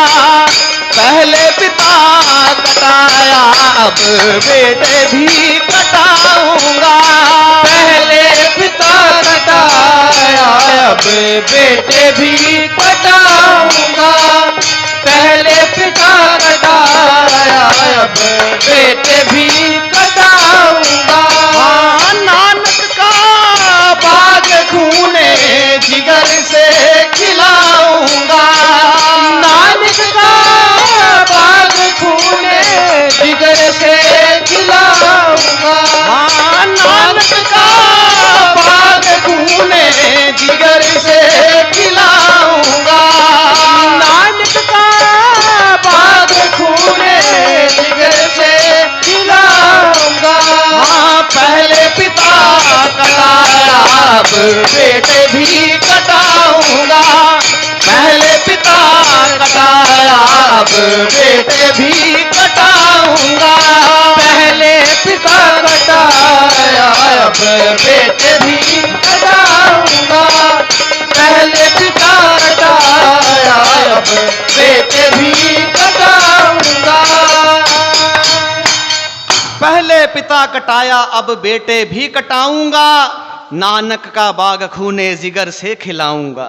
गुरु गोबिंद ਸਿੰਘ ਸੱਚੇ ਪਾਤਸ਼ਾਹ ਅੱਗੇ ਰੋਪੜ ਦੇ ਪਠਾਣਾ ਦੇ ਕੋਲ ਪਹੁੰਚਦੇ ਨੇ, ਜਿਨ੍ਹਾਂ ਪਠਾਣਾ ਨੂੰ ਸੱਚੇ ਪਾਤਸ਼ਾਹ ਬਹੁਤ ਜ਼ਿਆਦਾ ਨਵਾਜਿਆ ਕਰਦੇ ਸਨ, ਪਰ ਅੱਜ ਇਹਨਾਂ ਪਠਾਣਾ ਨੇ ਵੀ ਆਪਣੇ ਦਰਵਾਜ਼ੇ ਹਵੇਲੀ ਦੇ ਬੰਦ ਕਰ ਲਏ। ਸੱਚੇ ਪਾਤਸ਼ਾਹ ਬਚਨ ਕੀਤਾ, ਜੇ ਮੈਨੂੰ ਇੱਥੇ ਪਨਾਹ ਨਹੀਂ ਮਿਲ ਸਕਦੀ ਤੇ ਇਹ ਹਵੇਲੀ ਤੁਹਾਡੇ ਵਾਸਤੇ ਵੀ ਨਹੀਂ ਰਹੇਗੀ। ਸਮਾਂ ਪਾ ਕੇ ਦਰਿਆ ਚੜ੍ਹ ਕੇ ਆਇਆ, ਹਵੇਲੀ ਨੂੰ ਰੋੜ ਕੇ ਲੈ ਗਿਆ। ਸਤਿਗੁਰਾਂ ਦਾ ਬਚਨ ਪੂਰਾ ਹੋਇਆ। ਸਤਿਗੁਰੂ ਸੱਚੇ ਪਾਤਸ਼ਾਹ ਅੱਗੇ ਨਿਹੰਗ ਖਾਂ ਕੋਟਲੇ ਵਾਲੇ ਦੇ ਕੋਲ ਆਉਂਦੇ ਨੇ। ਸਤਿਗੁਰਾਂ ਦਾ ਬਹੁਤ ਸ਼ਰਧਾਲੂ ਸੀ। ਕਿਸੇ ਵੇਲੇ ਆਪਣੀ ਬੇਟੀ ਮੁਮਤਾਜ਼ ਨੂੰ ਲੈ ਕੇ ਸਤਿਗੁਰਾਂ ਦੇ ਦਰਬਾਰ ਦੇ ਵਿੱਚ ਗਿਆ ਸੀ। ਉਹ ਇੱਕ ਐਸਾ ਦਰਬਾਰ ਸਤਿਗੁਰਾਂ ਦਾ ਵੇਖਿਆ, ਐਸਾ ਦੀਦਾਰ ਹੋਇਆ, ਸਿਜਦਾ ਮੱਕੇ ਨੂੰ ਕਰਾਂ ਜਾਂ ਤੇਰੇ ਵੱਲੇ, ਤੇਰੇ ਨੂਰ ਤੋਂ ਮੱਕਾ ਜੁਦਾ ਹੀ ਨਹੀਂ, ਤੂੰ ਹੈ ਖੁਦ ਖੁਦਾ, ਖੁਦਾ ਦੀ ਸਹੁੰ, ਤੇਰੇ ਤੋਂ ਬਿਨਾ ਹੋਰ ਕੋਈ ਖੁਦਾ ਹੀ ਨਹੀਂ। ਉਦਣ ਤੋਂ ਇਹ ਦੋਵੇਂ ਜਾਣੇ ਸਤਿਗੁਰੂ ਸੱਚੇ ਪਾਤਸ਼ਾਹ ਦੇ ਸ਼ਰਧਾਲੂ ਬਣ ਗਏ ਸਨ। ਇਹਨੇ ਆਪਣੀ ਹਵੇਲੀ ਦਾ ਦਰਵਾਜ਼ਾ ਖੋਲ੍ਹਿਆ। ਸਤਿਗੁਰਾਂ ਵੇਖਿਆ ਕਿ ਨਿਹੰਗ ਖਾਂ ਕੋਟਲੇ ਵਾਲੇ ਦੀ ਹਵੇਲੀ ਵੀ ਕੱਚੀ ਏ, ਇੱਥੇ ਵੀ ਮੋਰਚਾ ਨਹੀਂ ਲਾਇਆ ਜਾ ਸਕਦਾ। ਬਾਬਾ ਬਚਿੱਤਰ ਸਿੰਘ ਨੂੰ ਇੱਥੇ ਠਹਿਰਾਇਆ। ਬਾਬਾ ਬਚਿੱਤਰ ਸਿੰਘ ਜੀ ਅਖੀਰਲੇ ਸਵਾਸ ਲੈਂਦੇ ਨੇ। ਗੁਰੂ ਗੋਬਿੰਦ ਸਿੰਘ ਸੱਚੇ ਪਾਤਸ਼ਾਹ ਵੇਖੋ ਕੋਲ ਮੁਮਤਾਜ਼ ਬੈਠੀ ਹੋਈ ਏ, ਨਿਹੰਗ ਖਾਂ ਕੋਟਲੇ ਵਾਲਾ ਬੈਠਾ ਹੋਇਆ। ਮੁਮਤਾਜ਼ ਵੇਖ ਰਹੀ ਏ, ਸਤਿਗੁਰਾਂ ਦਾ ਦਰਸ਼ਨ ਕਰਦੀ ਏ। ਗੁਰੂ ਗੋਬਿੰਦ ਸਿੰਘ ਸੱਚੇ ਪਾਤਸ਼ਾਹ ਬਾਬਾ ਬਚਿੱਤਰ ਸਿੰਘ ਦੇ ਚਿਹਰੇ ਦੇ ਉੱਤੇ ਆਪਣਾ ਹੱਥ ਫੇਰਦੇ ਨੇ। ਸੱਚੇ ਪਾਤਸ਼ਾਹ ਇੱਥੋਂ ਚਲੇ ਜਾਂਦੇ ਨੇ। ਪਿੱਛੋਂ ਫੌਜਾਂ ਨੂੰ ਪਤਾ ਲੱਗਦਾ ਕਿ ਨਿਹੰਗ ਖਾਂ ਕੋਟਲੇ ਵਾਲੇ ਦੇ ਘਰ ਗੁਰੂ ਆਇਆ ਹੋਇਆ। ਦਰਵਾਜ਼ਾ ਖਟਖਟਾਇਆ, ਦਰਵਾਜ਼ਾ ਖੋਲ੍ਹਿਆ। ਨਿਹੰਗ ਖਾਂ ਨੇ ਪੁੱਛਿਆ, ਸਾਨੂੰ ਪਤਾ ਲੱਗਾ ਇੱਥੇ ਗੁਰੂ ਆਇਆ, ਦੱਸ ਕਿੱਥੇ ਲੁਕਿਆ ਹੋਇਆ। ਨਿਹੰਗ ਖਾਂ ਨੇ ਆਖਿਆ, ਤੁਸੀਂ ਤਲਾਸ਼ੀ ਲੈ ਲਓ। ਤਲਾਸ਼ੀ ਲਈ ਗਈ, ਕਿਤੇ ਕੋਈ ਸਿੰਘ, ਕਿਤੇ ਗੁਰੂ ਗੋਬਿੰਦ ਸਿੰਘ ਨਹੀਂ ਮਿਲੇ। ਇਸ ਦਰਵਾਜ਼ੇ ਦੇ ਵਿੱਚ, ਇਸ ਕਮਰੇ ਦੇ ਵਿੱਚ ਕੌਣ ਹੈ? ਦਰਵਾਜ਼ਾ ਬੰਦ ਆ, ਤਾਲਾ ਲੱਗਿਆ ਹੋਇਆ ਅੰਦਰੋਂ। ਤੇ ਨਿਹੰਗ ਖਾਂ ਵੇਖੋ, ਇੱਕ ਮੁਸਲਮਾਨ, ਉਹਦਾ ਸਿਦਕ ਕੈਸਾ ਸੀ। ਆਖਣ ਲੱਗਾ ਕਿ ਇਸ ਕਮਰੇ ਦੇ ਵਿੱਚ ਮੇਰੀ ਬੇਟੀ ਮੁਮਤਾਜ਼ ਤੇ ਮੇਰਾ ਦਾਮਾਦ, ਮੇਰਾ ਜਵਾਈ ਸੁੱਤੇ ਹੋਏ ਨੇ। ਆਖਣ ਲੱਗੇ, ਆਵਾਜ਼ ਮਾਰ, ਸਾਨੂੰ ਯਕੀਨ ਨਹੀਂ। ਆਵਾਜ਼ ਮਾਰੀ ਨਿਹੰਗ ਖਾਂ ਨੇ ਆਪਣੀ ਬੇਟੀ ਨੂੰ, ਮੁਮਤਾਜ਼ ਸਭ ਕੁਝ ਠੀਕ ਠਾਕ ਹੈ? ਮੁਮਤਾਜ਼ ਨੇ ਅੰਦਰੋਂ ਜਵਾਬ ਦਿੱਤਾ, ਹਾਂ ਅੱਬਾ ਸਭ ਕੁਝ ਠੀਕ ਹੈ। ਸ਼ਾਹੀ ਫੌਜਾਂ ਮੁੜ ਗਈਆਂ। ਮੁਮਤਾਜ਼ ਨੇ ਦਰਵਾਜ਼ਾ ਖੋਲ੍ਹਿਆ। ਬਾਬਾ ਬਚਿੱਤਰ ਸਿੰਘ ਜੀ ਚੜ੍ਹਾਈ ਕਰ ਚੁੱਕੇ ਸਨ, ਜੋਤ ਜੋਤ ਦੇ ਵਿੱਚ ਜਾ ਕੇ ਰਲ ਚੁੱਕੀ ਸੀ। ਮੁਮਤਾਜ਼ ਆਪਣੇ ਅੱਬਾ ਨਿਹੰਗ ਖਾਂ ਦੇ ਪੈਰਾਂ ਤੇ ਡਿੱਗ ਗਈ। ਆਖਣ ਲੱਗੀ, ਅੱਬਾ ਤੈਨੂੰ ਖੁਦਾ ਦਾ ਵਾਸਤਾ। ਇਸ ਮੁਮਤਾਜ਼ ਦਾ ਰਿਸ਼ਤਾ, ਇਹਦੀ ਸਗਾਈ ਹੋਈ ਸੀ ਬਸੀ ਪਠਾਣਾ ਦੇ ਕਿਸੇ ਪਠਾਣ ਦੇ ਨਾਲ। ਆਖਣ ਲੱਗੀ, ਅੱਬਾ ਓਏ ਏਡੇ ਵੱਡੇ ਸ਼ਹੀਦ ਦੀ ਪਤਨੀ ਦਾ ਦਰਜਾ ਦੇ ਕੇ ਮੈਨੂੰ ਹੁਣ ਕਿਸੇ ਆਮ ਜੇ ਬੰਦੇ ਦੇ ਨਾਲ ਨਾ ਮੇਰਾ ਡੋਲਾ ਤੋਰ ਦੇਈਂ। ਉਹ ਇਤਿਹਾਸ ਦੱਸਦਾ, ਮੁਮਤਾਜ਼ ਨੇ ਸਾਰੀ ਉਮਰ ਵਿਆਹ ਨਹੀਂ ਕਰਵਾਇਆ। 131 ਸਾਲ ਦੀ ਇਹਨੇ ਉਮਰ ਭੋਗੀ ਏ। ਜਿਸ ਥਾਂ ਤੇ ਗੁਰੂ ਗੋਬਿੰਦ ਸਿੰਘ ਸੱਚੇ ਪਾਤਸ਼ਾਹ ਆ ਕੇ ਬੈਠੇ ਸਨ, ਜਿੱਥੇ ਬਾਬਾ ਬਚਿੱਤਰ ਸਿੰਘ ਜੀ ਬਿਰਾਜੇ ਸਨ, ਇਹਨਾਂ ਦੋਵਾਂ ਥਾਵਾਂ ਤੇ ਬਹਿ ਕੇ ਮੁਮਤਾਜ਼ ਰੋਜ਼ਾਨਾ ਗੁਰੂ ਨਾਨਕ ਦਾ, ਗੁਰੂ ਗੋਬਿੰਦ ਸਿੰਘ ਸੱਚੇ ਪਾਤਸ਼ਾਹ ਦਾ ਸਿਮਰਨ ਕਰਿਆ ਕਰਦੀ ਸੀ। ਅੱਜ ਉਹਦੀ ਕਬਰ ਬਣੀ ਹੋਈ ਏ। ਉਹਦੀ ਕਬਰ ਅੱਜ ਸਾਡੀਆਂ ਧੀਆਂ ਭੈਣਾਂ ਨੂੰ ਇਹ ਸੰਦੇਸ਼, ਇਹ ਪੁਕਾਰ ਕੇ ਇਹ ਗੱਲ ਕਹਿ ਰਹੀ ਏ, ਜਿਹੜੀਆਂ ਭੈਣਾਂ ਆਂਦੀਆਂ ਨੇ ਕਿ ਸਾਨੂੰ ਕਲੀਨ ਸ਼ੇਵ ਮੁੰਡੇ ਚਾਹੀਦੇ ਨੇ, ਉਹਦੇ ਦਾੜਾ ਨਾ ਹੋਵੇ, ਉਹਦੇ ਸਿਰ ਤੇ ਕੇਸ ਨਾ ਹੋਵੇ, ਉਹ ਇਸ ਤਰ੍ਹਾਂ ਦਾ ਹੋਵੇ। ਉਹਨਾਂ ਕੁੜੀਆਂ ਨੂੰ, ਉਹਨਾਂ ਧੀਆਂ ਭੈਣਾਂ ਨੂੰ ਮੁਮਤਾਜ਼ ਦੀ ਉਹ ਕਬਰ ਅੱਜ ਵੀ ਕਹਿ ਰਹੀ, ਉਹ ਭੈਣੋ ਕਿੱਧਰ ਨੂੰ ਤੁਰ ਪਈਆਂ ਜੇ? ਵੇਖਿਆ ਜੇ ਕਿਤੇ ਸਿੱਖੀ ਸਿਦਕ ਨਾ ਛੱਡ ਦਿਆ ਜੇ। ਇਉਂ ਕਰਕੇ ਉਹ ਕੀ ਆਂਦੀ ਏ,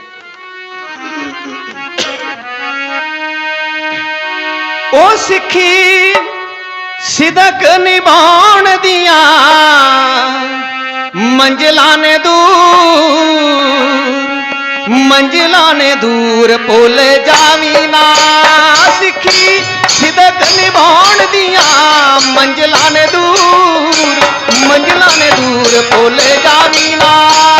ਸਿੱਖੀ ਸਿਦਕ ਨਿਭਾਉਣ ਦੀਆਂ ਮੰਜ਼ਿਲਾਂ ਨੇ ਦੂਰ ਭੁੱਲ ਜਾਵੀਂ ਨਾ। ਸਿੱਖੀ ਸਿਦਕ ਨਿਭਾਉਣ ਦੀਆਂ ਮੰਜ਼ਿਲਾਂ ਨੇ ਦੂਰ ਭੁੱਲ ਜਾਵੀਂ ਨਾ। ਸਿੱਖੀ ਸਿਦਕ ਨਿਭਾਉਣ ਦੀਆਂ ਮੰਜ਼ਿਲਾਂ ਨੇ ਦੂਰ ਭੁੱਲ ਜਾਵੀਂ ਨਾ। ਸਿੱਖੀ ਸਿਦਕ ਨਿਭਾਉਣ ਦੀਆਂ ਮੰਜ਼ਿਲਾਂ ਨੇ ਦੂਰ ਭੁੱਲ ਜਾਵੀਂ ਨਾ। ਸਿੱਖੀ ਸਿਦਕ ਨਿਭਾਉਣ ਦੀਆਂ ਮੰਜ਼ਿਲਾਂ ਨੇ ਦੂਰ ਭੁੱਲ ਜਾਵੀਂ ਨਾ। ਸਿੱਖੀ ਸਿਦਕ ਨਿਭਾਉਣ ਦੀਆਂ ਮੰਜ਼ਿਲਾਂ ਨੇ ਦੂਰ ਭੁੱਲ ਜਾਵੀਂ ਨਾ। ਮੰਜ਼ਿਲਾਂ ਨੇ ਦੂਰ ਭੁੱਲ ਜਾਵੀਂ ਨਾ। ਮੰਜ਼ਿਲਾਂ ਨੇ ਦੂਰ ਭੁੱਲ ਜਾਵੀਂ ਨਾ। ਮੰਜ਼ਿਲਾਂ ਨੇ ਦੂਰ ਭੁੱਲ ਜਾਵੀਂ ਨਾ। ਮੰਜ਼ਿਲਾਂ ਨੇ ਦੂਰ ਭੁੱਲ ਜਾਵੀਂ ਨਾ। ਹਾਂ ਮੰਜ਼ਿਲਾਂ ਨੇ ਦੂਰ ਭੁੱਲ ਜਾਵੀਂ ਨਾ। ਮੰਜ਼ਿਲਾਂ ਨੇ ਦੂਰ ਭੁੱਲ ਜਾਵੀਂ ਨਾ। ਮੰਜ਼ਿਲਾਂ ਨੇ ਦੂਰ ਭੁੱਲ ਜਾਵੀਂ ਨਾ। ਮੰਜ਼ਿਲਾਂ ਨੇ ਦੂਰ ਭੁੱਲ ਜਾਵੀਂ ਨਾ। ਓ ਮੰਜ਼ਿਲਾਂ ਨੇ ਦੂਰ ਭੁੱਲ ਜਾਵੀਂ ਨਾ। ਸਿੱਖੀ ਸਿਦਕ ਨਿਭਾਉਣ ਦੀਆਂ ਮੰਜ਼ਿਲਾਂ ਨੇ ਦੂਰ ਭੁੱਲ ਜਾਵੀਂ ਨਾ। ਸਿੱਖੀ ਸਿਦਕ ਨਿਭਾਉਣ ਦੀਆਂ ਮੰਜ਼ਿਲਾਂ ਨੇ ਦੂਰ ਭੁੱਲ ਜਾਵੀਂ ਨਾ।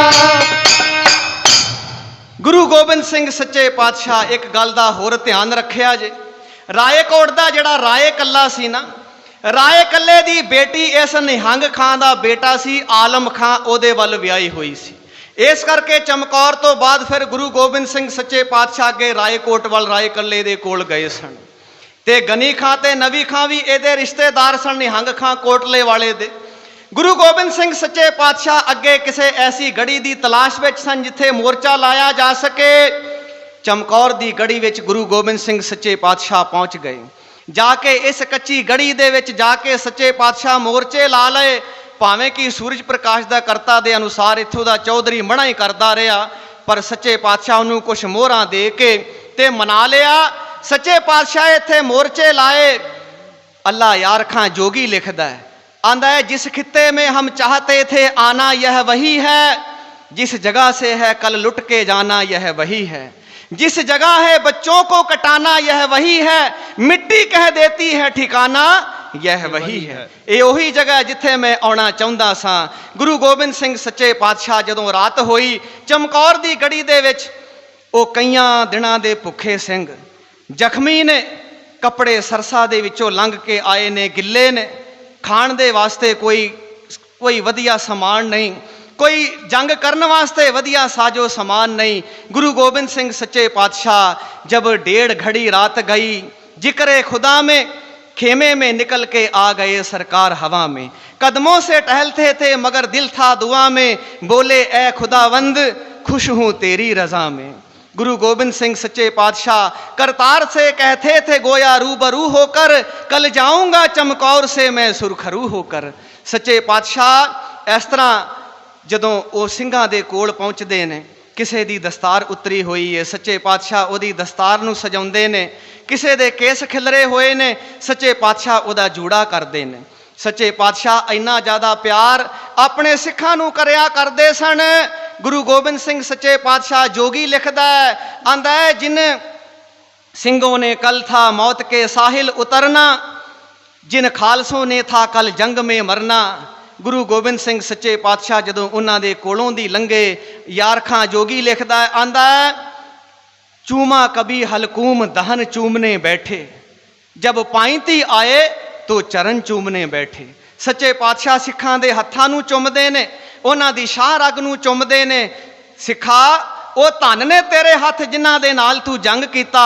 ਇਹ ਤੇਰੀ ਸ਼ਾਹ ਰਗ ਧਨ ਆ ਜਿਹਦੇ ਨਾਲ ਤੂੰ ਸਵਾਸ ਸਵਾਸ ਪਰਮੇਸ਼ਰ ਦਾ ਨਾਮ ਜਪਿਆ। ਤੇ ਸੱਚੇ ਪਾਤਸ਼ਾਹ ਜਦੋਂ ਉਹਨਾਂ ਦੇ ਪੈਰ ਚੁੰਮੇ, ਇਹ ਤੇ ਇਤਿਹਾਸ ਦੇ ਵਿੱਚ ਪੜ੍ਹਨ ਦੇ ਵਿੱਚ ਆਉਂਦਾ ਹੈ ਕਿ ਮੁਰੀਦਾਂ ਨੇ ਮੁਰਸ਼ਦ ਦੇ ਪੈਰਾਂ ਨੂੰ ਚੁੰਮਿਆ, ਚੇਲਿਆਂ ਨੇ ਆਪਣੇ ਗੁਰੂ ਦੇ ਪੈਰਾਂ ਤੇ ਸਿਜਦੇ ਕੀਤੇ। ਪਰ ਅੱਜ ਇੱਕ ਮਿਸਾਲ ਗੁਰੂ ਗੋਬਿੰਦ ਸਿੰਘ ਸੱਚੇ ਪਾਤਸ਼ਾਹ ਵੇਖੋ ਵੱਖਰੀ ਮਿਸਾਲ ਦਿੱਤੀ, ਗੁਰੂ ਆਪਣੇ ਸਿੱਖਾਂ ਦੇ ਪੈਰਾਂ ਨੂੰ ਚੁੰਮ ਰਿਹਾ ਹੈ। ਸੱਚੇ ਪਾਤਸ਼ਾਹ ਆਪਣੇ ਸਿੱਖਾਂ ਨੂੰ ਪਿਆਰ ਹੀ ਇੰਨਾ ਕਰਦੇ ਸਨ। ਜਦੋਂ ਖਾਲਸਾ ਪੰਥ ਸਜਾਇਆ ਸੀ ਨਾ, ਅੰਮ੍ਰਿਤ ਛਕਾਇਆ, ਪਹਾੜੀ ਰਾਜਿਆਂ ਨੇ ਬੇਨਤੀ ਕੀਤੀ ਸੀ, ਸੱਚੇ ਪਾਤਸ਼ਾਹ ਇਹਨਾਂ ਨੀਵੀਆਂ ਜਾਤਾਂ ਦੇ ਲੋਕਾਂ ਨੂੰ ਕਿਉਂ ਅੰਮ੍ਰਿਤ ਛਕਾਉਣ ਲੱਗੇ ਹੋ? ਇਹ ਤੇ ਨੀਵੀਆਂ ਜਾਤਾਂ ਨੇ, ਜੱਟ ਮਹਿਰੇ ਸ਼ਿੰਬੇ ਨਾਈ ਤਰਖਾਣ, ਅਸੀਂ ਰਾਜੇ ਆ, ਸਾਡੇ ਗੁਰੂ ਬਣੋ, ਸਾਡੇ ਕੋਲੋਂ ਖਜ਼ਾਨੇ ਲੈ ਲਓ। ਤੇ ਗੁਰੂ ਗੋਬਿੰਦ ਸਿੰਘ ਸੱਚੇ ਪਾਤਸ਼ਾਹ ਉਸ ਵੇਲੇ ਬਚਨ ਕੀਤਾ ਸੀ। ਕਵੀ ਰਤਨ ਸਿੰਘ ਭੰਗੂ ਲਿਖਦੇ ਨੇ, ਆਂਦੇ ਨੇ ਇਨ ਸਿੰਘਨ ਕੋ ਦਈਏ ਪਤਸ਼ਾਹੀ, ਇਹ ਯਾਦ ਰੱਖੇ ਹਮਰੀ ਗੁਰਿਆਈ। ਇਹ ਮੈਂ ਇਹਨਾਂ ਗਰੀਬਾਂ ਨੂੰ ਮੈਂ ਅੰਮ੍ਰਿਤ ਦੀ ਦਾਤ ਦੇਣੀ ਹੈ, ਇਹਨਾਂ ਨੂੰ ਸਰਦਾਰੀਆਂ ਬਖਸ਼ਣੀਆਂ ਨੇ। ਗੁਰੂ ਗੋਬਿੰਦ ਸਿੰਘ ਸੱਚੇ ਪਾਤਸ਼ਾਹ ਆਪਣੇ ਖਾਲਸੇ ਨੂੰ ਵਡਿਆਉਂਦਿਆਂ ਹੋਇਆਂ ਲਿਖਦੇ ਨੇ, ਇਨਹੀ ਕੀ ਕਿਰਪਾ ਕੇ ਸਜੇ ਹਮ ਹੈ, नहीं मोसो गरीब परोर करोर परे, जुद्ध जिते इन्हीं के प्रसाद सो दान करे, इन्हीं के प्रसाद अग औघ टरे, इन्हीं के प्रसाद पुन धाम भरे, इन्हीं के प्रसाद सो विद्या लई, इन्हीं के प्रसाद सब शत्रु मरे। ये इन्हां दी कृपा है खालसे दी। खालसे नूं इन्ना मान इन्नी वडियाई दित्ती सच्चे पातशाह। हाँ जी, खालसा मेरो रूप है खास, खालसे मैं हूँ करो निवास। खालसे रूप है खास, खालसे मैं हूँ करो निवास। खालसा मेरो रूप है खास, खालसे मैं हूँ करो निवास। खालसा मेरो रूप है खास, खालसे मैं हूँ करो निवास। खालसा मेरो रूप है खास, खालसे मैं हूँ करो निवास। खालसा मेरो रूप है खास, खालसे मैं हूँ करो निवास। ओ खालसा मेरो रूप है खास, खालसे मैं हूँ करो निवास। खालसा मेरो रूप है खास, खालसे मैं हूँ करो निवास। खालसा मेरो रूप है खास, खालसे मैं हूँ करो निवास। खालसा मेरो रूप है खास, खालसे मैं हूँ करो निवास। खालसा मेरो रूप है खास, खालसे मैं हूँ करो निवास। खालसा मेरो रूप है खास, खालसे मैं हूँ करो निवास। बस 10 कुछ मिनटां तक आप समाप्ति कर दईए। थोड़ा टिक के बैठे रहा जी साध संगत जी, मेरी बेनती है काले ना पिया जी। गुरु गोबिंद सिंह सच्चे पातशाह इन्ना मान इन्नी वडियाई अपने खालसे नूं दित्ती। दिन चढ़िया, बिगुल वजदा, एक पासे 10 लाख दी वड्डी फौज, सूबा सरहंद, सूबा दिल्ली वाला, सूबा लाहौर वाला जबरदस्त खां वड्डियां फौजां लैके आए ने। मैं अर्ज करा फौजां दी गिनती गुरु गोबिंद सिंह सच्चे पातशाह जफरनामे दे विच भी लिखदे ने। पातशाह कहंदे ने गुरसनह चेकारे कुनद चहल नर के 10 लाख बरायद बरो बेखबर। 10 लाख दियां फौजां चढ़ के आईयां। गुरु गोबिंद सिंह सच्चे पातशाह वेखो, एक पासे 10 लाख दी फौज है, एक पासे 40 सिंह ने। एक असामी जंग आ, पर फिर भी इस जंग दे विच गुरु गोबिंद सिंह सच्चे पातशाह दी जित हुंदी है। नगारा वजदा है, नगारे ते चोट वजदी है। जंग शुरू होई, गगन दमामा बाजियो, परेओ निशाने घाओ, खेत जो मांडियो सूरमा, अब जूझन को दाओ। गुरु गोबिंद सिंह सच्चे पातशाह अपने पत्थे दे विचों कढ़ के खपरे तीर, भाई संतोख सिंह जी लिखते ने, थले खलार लए ते कढ़ के 9 टंकी कमान ते चढ़ा के जिस वेले खपरे तीर मारने शुरू कीते, वो जेड़ा भी उस गड़ी दे नेड़े आउंदा सी वो ढह ढेरी हो जाता सी। चमकौर दी गड़ी दे लागे लाशां दा ढेर लग गया।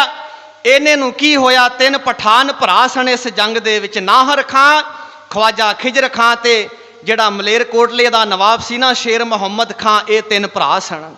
नाहर खां जिहड़ा सी, ज्ञानी ज्ञान सिंह जी लिखते ने, आंदे ने नाहर खां मलेरी हुतो एक वीर भली अफगान करारा, सो गर्जियो टिग जाए गड़ी, तरजियो गुर को सरपुंज प्रहारा, एक तजियो गुरबान महा, अफगान खरसो धरा तर डारा, वीर हत्यो पिख वीर आयो, ते खिजर खवाज सरोस अपारा। नाहर खां जिस वेले गढ़ी दे कोल आके गुरु गोबिंद सिंह सच्चे पातशाह नूं ललकार के सतगुरां दे वल इन्हें तीर मारे, पर गुरु गोबिंद सिंह सच्चे पातशाह एक कढ़ के पत्थे चो बाण कढ़ के खपरा तीर इहदे मत्थे दा निशाना लैके जदों खिच के मारिया ते इनू ढह ढेरी कर दिता, घोड़े दे उत्तों डिग पिया। इहदे भरा नूं पता लगा ख्वाजा खिजर खां नूं कि मेरे भरा नाहर खां नूं गुरु गोबिंद सिंह सच्चे पातशाह मार दिता। ये दुअस्पे पठान सन, इन्हां दा वजन वैसे तो 30 मन लिखिया, पता नहीं 30 मन जड़ा वो सही लिखिया कि गलत लिखिया, पर मैं आप पढ़िया 30 मन वाला इन्हें वजन दे ये दुअस्पे पठान होया करते सन। 2 घोड़े रखते हुंदे सन, जे एक घोड़ा थक जाता सी ते दूसरे उत्ते बह जाते सन। इन्ने वजन वाले इन्ने तगड़े पठान सन।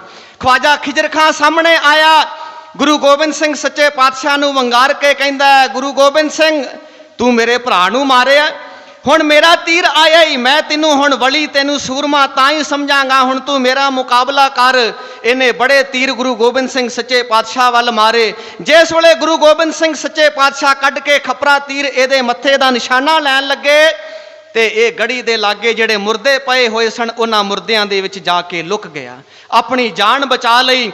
गुरु गोबिंद सिंह सच्चे पातशाह जफरनामे दे विच भी लिखदे ने, चा कदीम के नाहर बयामद बजंग यक तीर मन बेदरंग। सच्चे पातशाह आंदे ने, ओ तेरा सूरमा जिहड़ा नाहर खां आया सी ना, जदों मेरे सामने आया ते उन्हें मेरे तीर दा स्वाद चखिया, पर ओ जिहड़ा ख्वाजा खिजर खां सी, पातशाह कहंदे ने कि आ ख्वाजा मरदूद सायह दीवार, नियामद ब मैदान ब मरदाना वार। ओ ख्वाजा खिजर खां जिहड़ा सी ओ मर्दां वांगू मेरे सामने लड़ ही नहीं सकिया। ओ चमकौर दी गढ़ी दी कंध दे ओले लुक के उन्हें अपनी जान बचा लई। सच्चे पातशाह कहंदे ने, दरेगा अगर रूए ओ दीद में, बायक तीर लाचार बख्शीद में। पातशाह कहंदे ने, मैं लाचार सां, जे ओदा मैनू किते दर्शन हो जांदा, ओदा चेहरा दिख जांदा ते मैं एक तीर उन्नू भी बख्श दिंदा। इत्थे बख्श शब्द वरतिया सच्चे पातशाह। गुरु जिहड़ा ओ बख्शिश करदा है, ओ गुरु बख्शिंद आ सदा ही, सदा मेहरबाना सद बख्शिंद सदा मेहरबाना सबना दे आधारी। अज भावें सच्चे पातशाह दुश्मनां नूं मार रहे सन, पर इन्हां तीरां दे नाल सच्चे पातशाह दुश्मनां दा भी भला कर रहे सन। मैं अर्ज करां, जदों सच्चे पातशाह दे कोलों सूरमिਆਂ दे कोलों तीर मुक्कण लगे, ओ गोलियां बारूद राम जंगियां दे विचों मुक गईयां। हुण सतगुरां हुक्म कीता कि 5-5 जे जथे बना के सामने हुण वैरी दल नाल लड़ के ते शहीदियां प्राप्त करो। सब तो पहला जथा जांदा भाई हिम्मत सिंह दा। गुरु गोबिंद सिंह सच्चे पातशाह नूं अज अपना जंग विखाउणा है। ये सूरमा जिहड़ा सी, ये 5 जथा 5 सिंह दे के सच्चे पातशाह इनू तोरिया, जाके लड़ के मैदाने जंग दे विच शहीदी प्राप्त करदा है। अज एक सूरमा जिहड़ा सी ओ 1.25 लाख दे नाल लड़ रहा है। 1.25 लाख से एक लड़ाऊं तब गोबिंद सिंह नाम कहाऊं। वारी वारी भाई मोहकम सिंह भाई साहिब सिंह मैदाने जंग दे विच जाके शहीदियां प्राप्त कर गए। साहिबजादा अजीत सिंह जी वेख रहे सन, आके गुरु गोबिंद सिंह सच्चे पातशाह नूं बेनती कीती, सच्चे पातशाह हुण किरपा करो मैं मैदाने जंग दे विच जावां। ते जदों बाबा अजीत सिंह जी सतगुरां दे कोल आउंदे ने ते गुरु गोबिंद सिंह सच्चे पातशाह घुट के छाती दे विच लै लिया, बचन कीता, चंगा होया तेनू आवाज़ नहीं मारनी पई, अपने आप आ गया। जे तेनू आवाज़ मार के सदना पैंदा अज सिੱਖੀ ग्रहणी जानी सी, अज सिੱਖੀ घट जानी सी। तू दादे दी शहीदी दी लाज रख लई।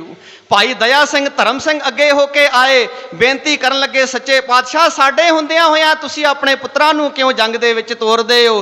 गुरु गोबिंद सिंह सच्चे पातशाह बचन कीता, की होया जे मेरे पुत्र पहले नंबर ते जाके शहीदी नहीं प्राप्त कर सकते, मेरे पुत्र अखीरले नंबर वास्ते भी नहीं रखे गए। मैं अपने पुत्रां नूं भी मैदाने जंग दे विच तोरांगा। कल नूं दुनिया दे लोग ये ना आखण कि गुरु गोबिंद सिंह ने बगानियां मावां दे पुत्र मरवा दिते, अपने पुत्र बचा लए।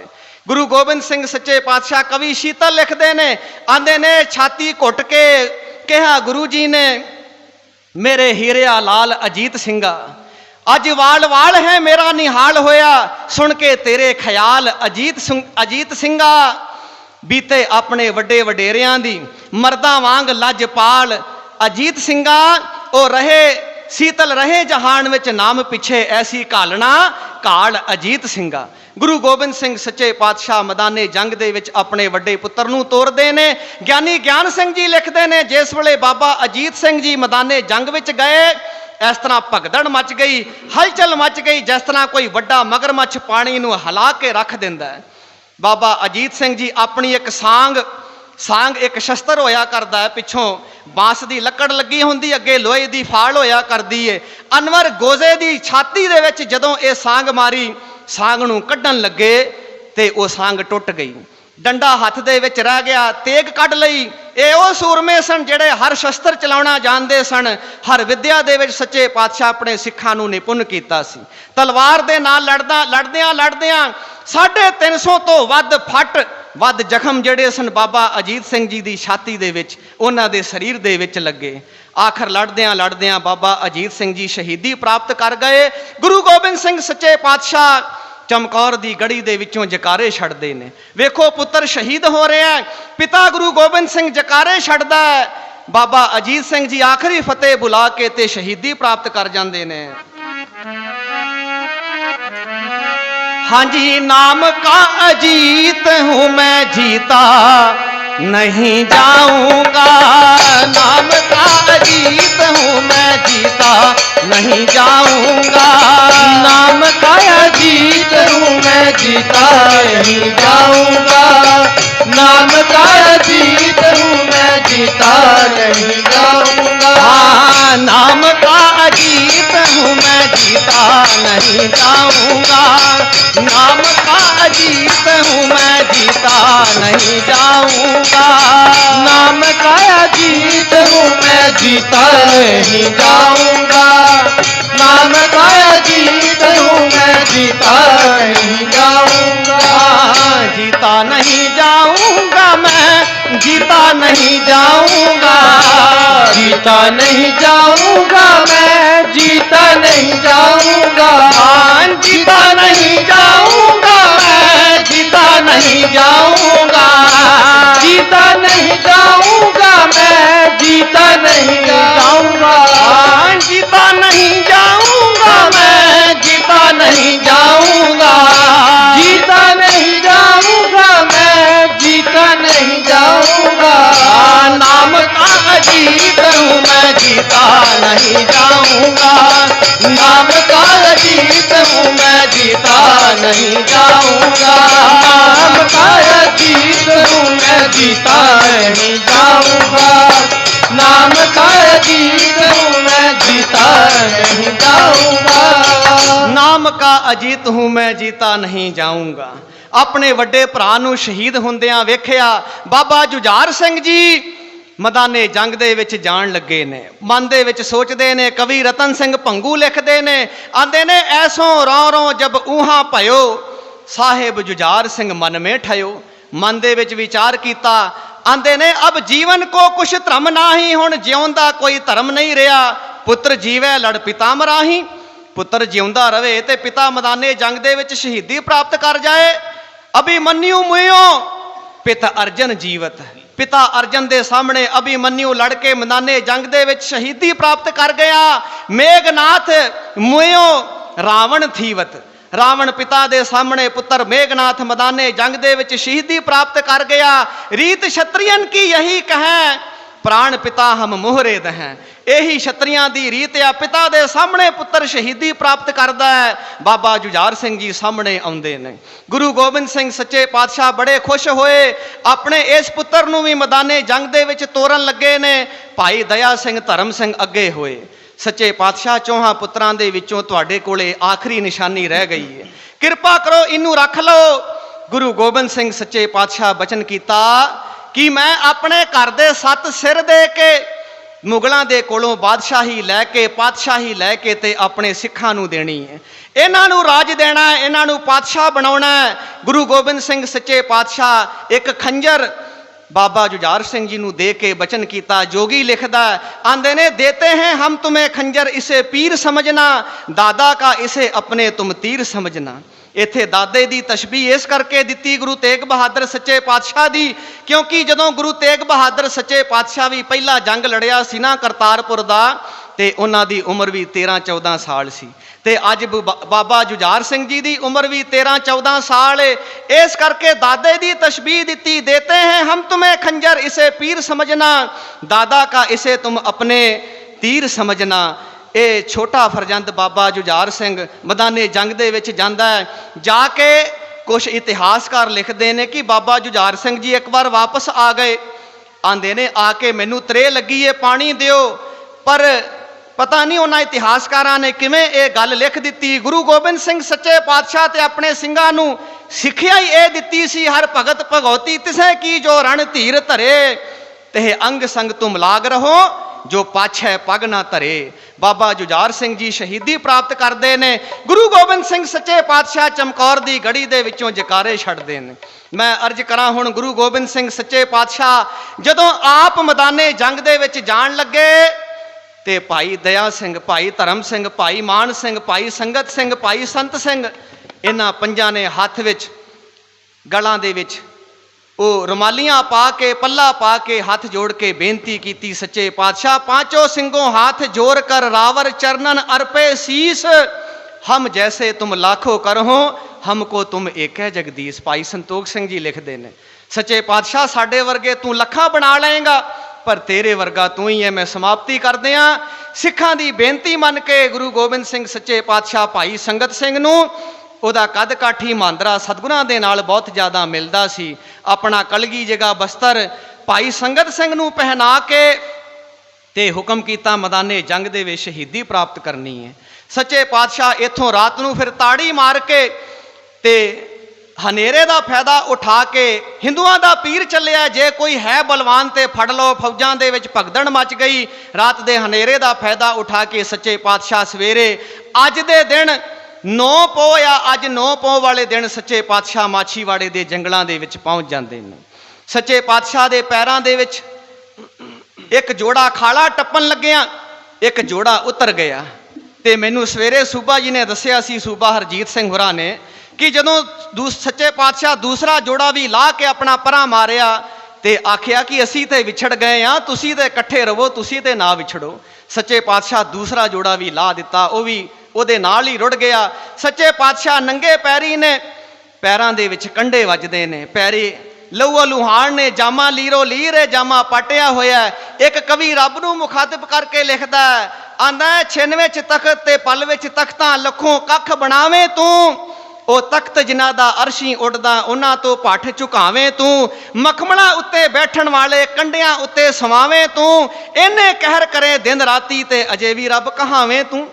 सच्चे पातशाह अज एक जंड का सराहना ला के वो इस तरह की नींद सुते हुए ने जिस तरह कोई बहुत वड्डा करजाई अपने सिरों करजा उतार के सौंदा है।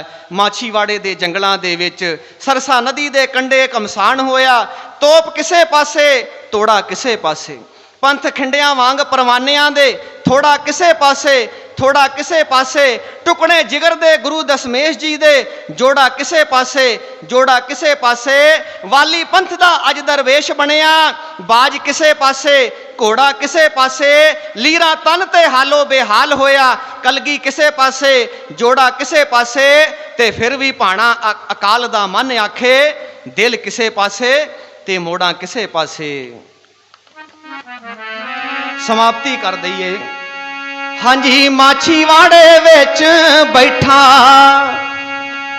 वाली दो जहान दा, माछीवाड़े विच बैठा वाली दो जहान दा, माछीवाड़े विच बैठा वाली दो जहान दा, माछीवाड़े विच बैठा वाली दो जहान दा, माछीवाड़े विच बैठा वाली दो जहान दा, माछीवाड़े विच बैठा वाली दो जहान दा, माछीवाड़े विच बैठा वाली दो जहान दा, माछीवाड़े विच बैठा वाली दो जहान दा, हाथ विच खंडा पिछे तास ਤਾਸ ਨਾ ਕਮਾਨ ਦਾ। ਹੱਥ ਵਿੱਚ ਖੰਡਾ ਪਿੱਛੇ ਤਾਸ ਨਾ ਕਮਾਨ ਦਾ। ਹੱਥ ਵਿੱਚ ਖੰਡਾ ਪਿੱਛੇ ਤਾਸ ਨਾ ਕਮਾਨ ਦਾ। ਹੱਥ ਵਿੱਚ ਖੰਡਾ ਪਿੱਛੇ ਤਾਸ ਨਾ ਕਮਾਨ ਦਾ। ਉਹ ਸੋਚਦਾ ਤਰੀਕਾ ਕੋਈ ਹਿੰਦ ਨੂੰ ਬਚਾਉਣ ਦਾ। ਸੋਚਦਾ ਤਰੀਕਾ ਕੋਈ ਹਿੰਦ ਨੂੰ ਬਚਾਉਣ ਦਾ। ਸੋਚਦਾ ਤਰੀਕਾ ਕੋਈ ਹਿੰਦ ਨੂੰ ਬਚਾਉਣ ਦਾ। ਸੋਚਦਾ ਤਰੀਕਾ ਕੋਈ ਹਿੰਦ ਨੂੰ ਬਚਾਉਣ ਦਾ। ਮਾਛੀਵਾੜੇ ਵਿੱਚ ਬੈਠਾ ਵਾਲੀ ਦੋ ਜਹਾਨ ਦਾ। ਮਾਛੀਵਾੜੇ ਵਿੱਚ ਬੈਠਾ ਵਾਲੀ ਦੋ ਜਹਾਨ ਦਾ। ਮਾਛੀਵਾੜੇ ਵਿੱਚ ਬੈਠਾ ਵਾਲੀ ਦੋ ਜਹਾਨ ਦਾ। ਮਾਛੀਵਾੜੇ ਵਿੱਚ ਬੈਠਾ ਵਾਲੀ ਦੋ ਜਹਾਨ ਦਾ। ਸੱਚੇ ਪਾਤਸ਼ਾਹ ਮਾਛੀਵਾੜੇ ਦੇ ਜੰਗਲਾਂ ਦੇ ਵਿੱਚ ਨੇ। ਅਕਾਲ ਪੁਰਖ ਨੇ ਆਪਣੇ ਦੋ ਦੂਤ ਦੋ ਗਣ ਭੇਜੇ, ਜਾਓ ਭਾਈ ਉਹ ਸਮੇਂ ਦਾ ਮਾਲਕ ਆ ਨੂੰ ਜਾ ਕੇ ਪੇਸ਼ ਹੋਵੋ। ਗਣ ਆਏ, ਬੇਨਤੀ ਕੀਤੀ ਸੱਚੇ ਪਾਤਸ਼ਾਹ ਅਸੀਂ ਅਕਾਲ ਪੁਰਖ ਦੇ ਭੇਜੇ ਹੋਏ ਆਏ ਆ, ਤੁਹਾਡੇ ਵਾਸਤੇ ਮਖਮਲੀ ਸੇਜਾਂ ਲੈ ਆਈਏ। ਤੇ ਸੱਚੇ ਪਾਤਸ਼ਾਹ ਬਚਨ ਕੀਤਾ, ਨਹੀਂ ਭਾਈ ਮਿੱਤਰ ਪਿਆਰੇ ਨੂੰ ਹਾਲ ਫਕੀਰਾਂ ਦਾ ਕਹਿਣਾ। ਇਹ ਸ਼ਬਦ ਸੱਚੇ ਪਾਤਸ਼ਾਹ ਉੱਥੇ ਉਚਾਰਿਆ। ਦੀਵਾਨ ਦੀ ਸਮਾਪਤੀ ਕਰ ਦਈਏ। ਅੱਗੇ ਫਿਰ ਜਿੱਥੇ ਸਮਾਂ ਮਿਲੇਗਾ, ਜਿਵੇਂ ਸਤਿਗੁਰਾਂ ਦਾ ਹੁਕਮ ਹੋਏਗਾ, ਜਿਵੇਂ ਰਜਾ ਹੋਏਗੀ, ਇੱਥੋਂ ਇਤਿਹਾਸ ਸ਼ੁਰੂ ਕਰ ਲਵਾਂਗੇ। ਸਭ ਇੱਕ ਵਾਰ ਗੱਜ ਕੇ ਆਖੋ, ਧੰਨ ਸ੍ਰੀ ਸਤਿਗੁਰੂ ਗੋਬਿੰਦ ਸਿੰਘ ਸੱਚੇ ਪਾਤਸ਼ਾਹ, ਧੰਨ ਸ੍ਰੀ ਸਤਿਗੁਰੂ ਉਦੇ ਸਿੰਘ ਸੱਚੇ ਪਾਤਸ਼ਾਹ।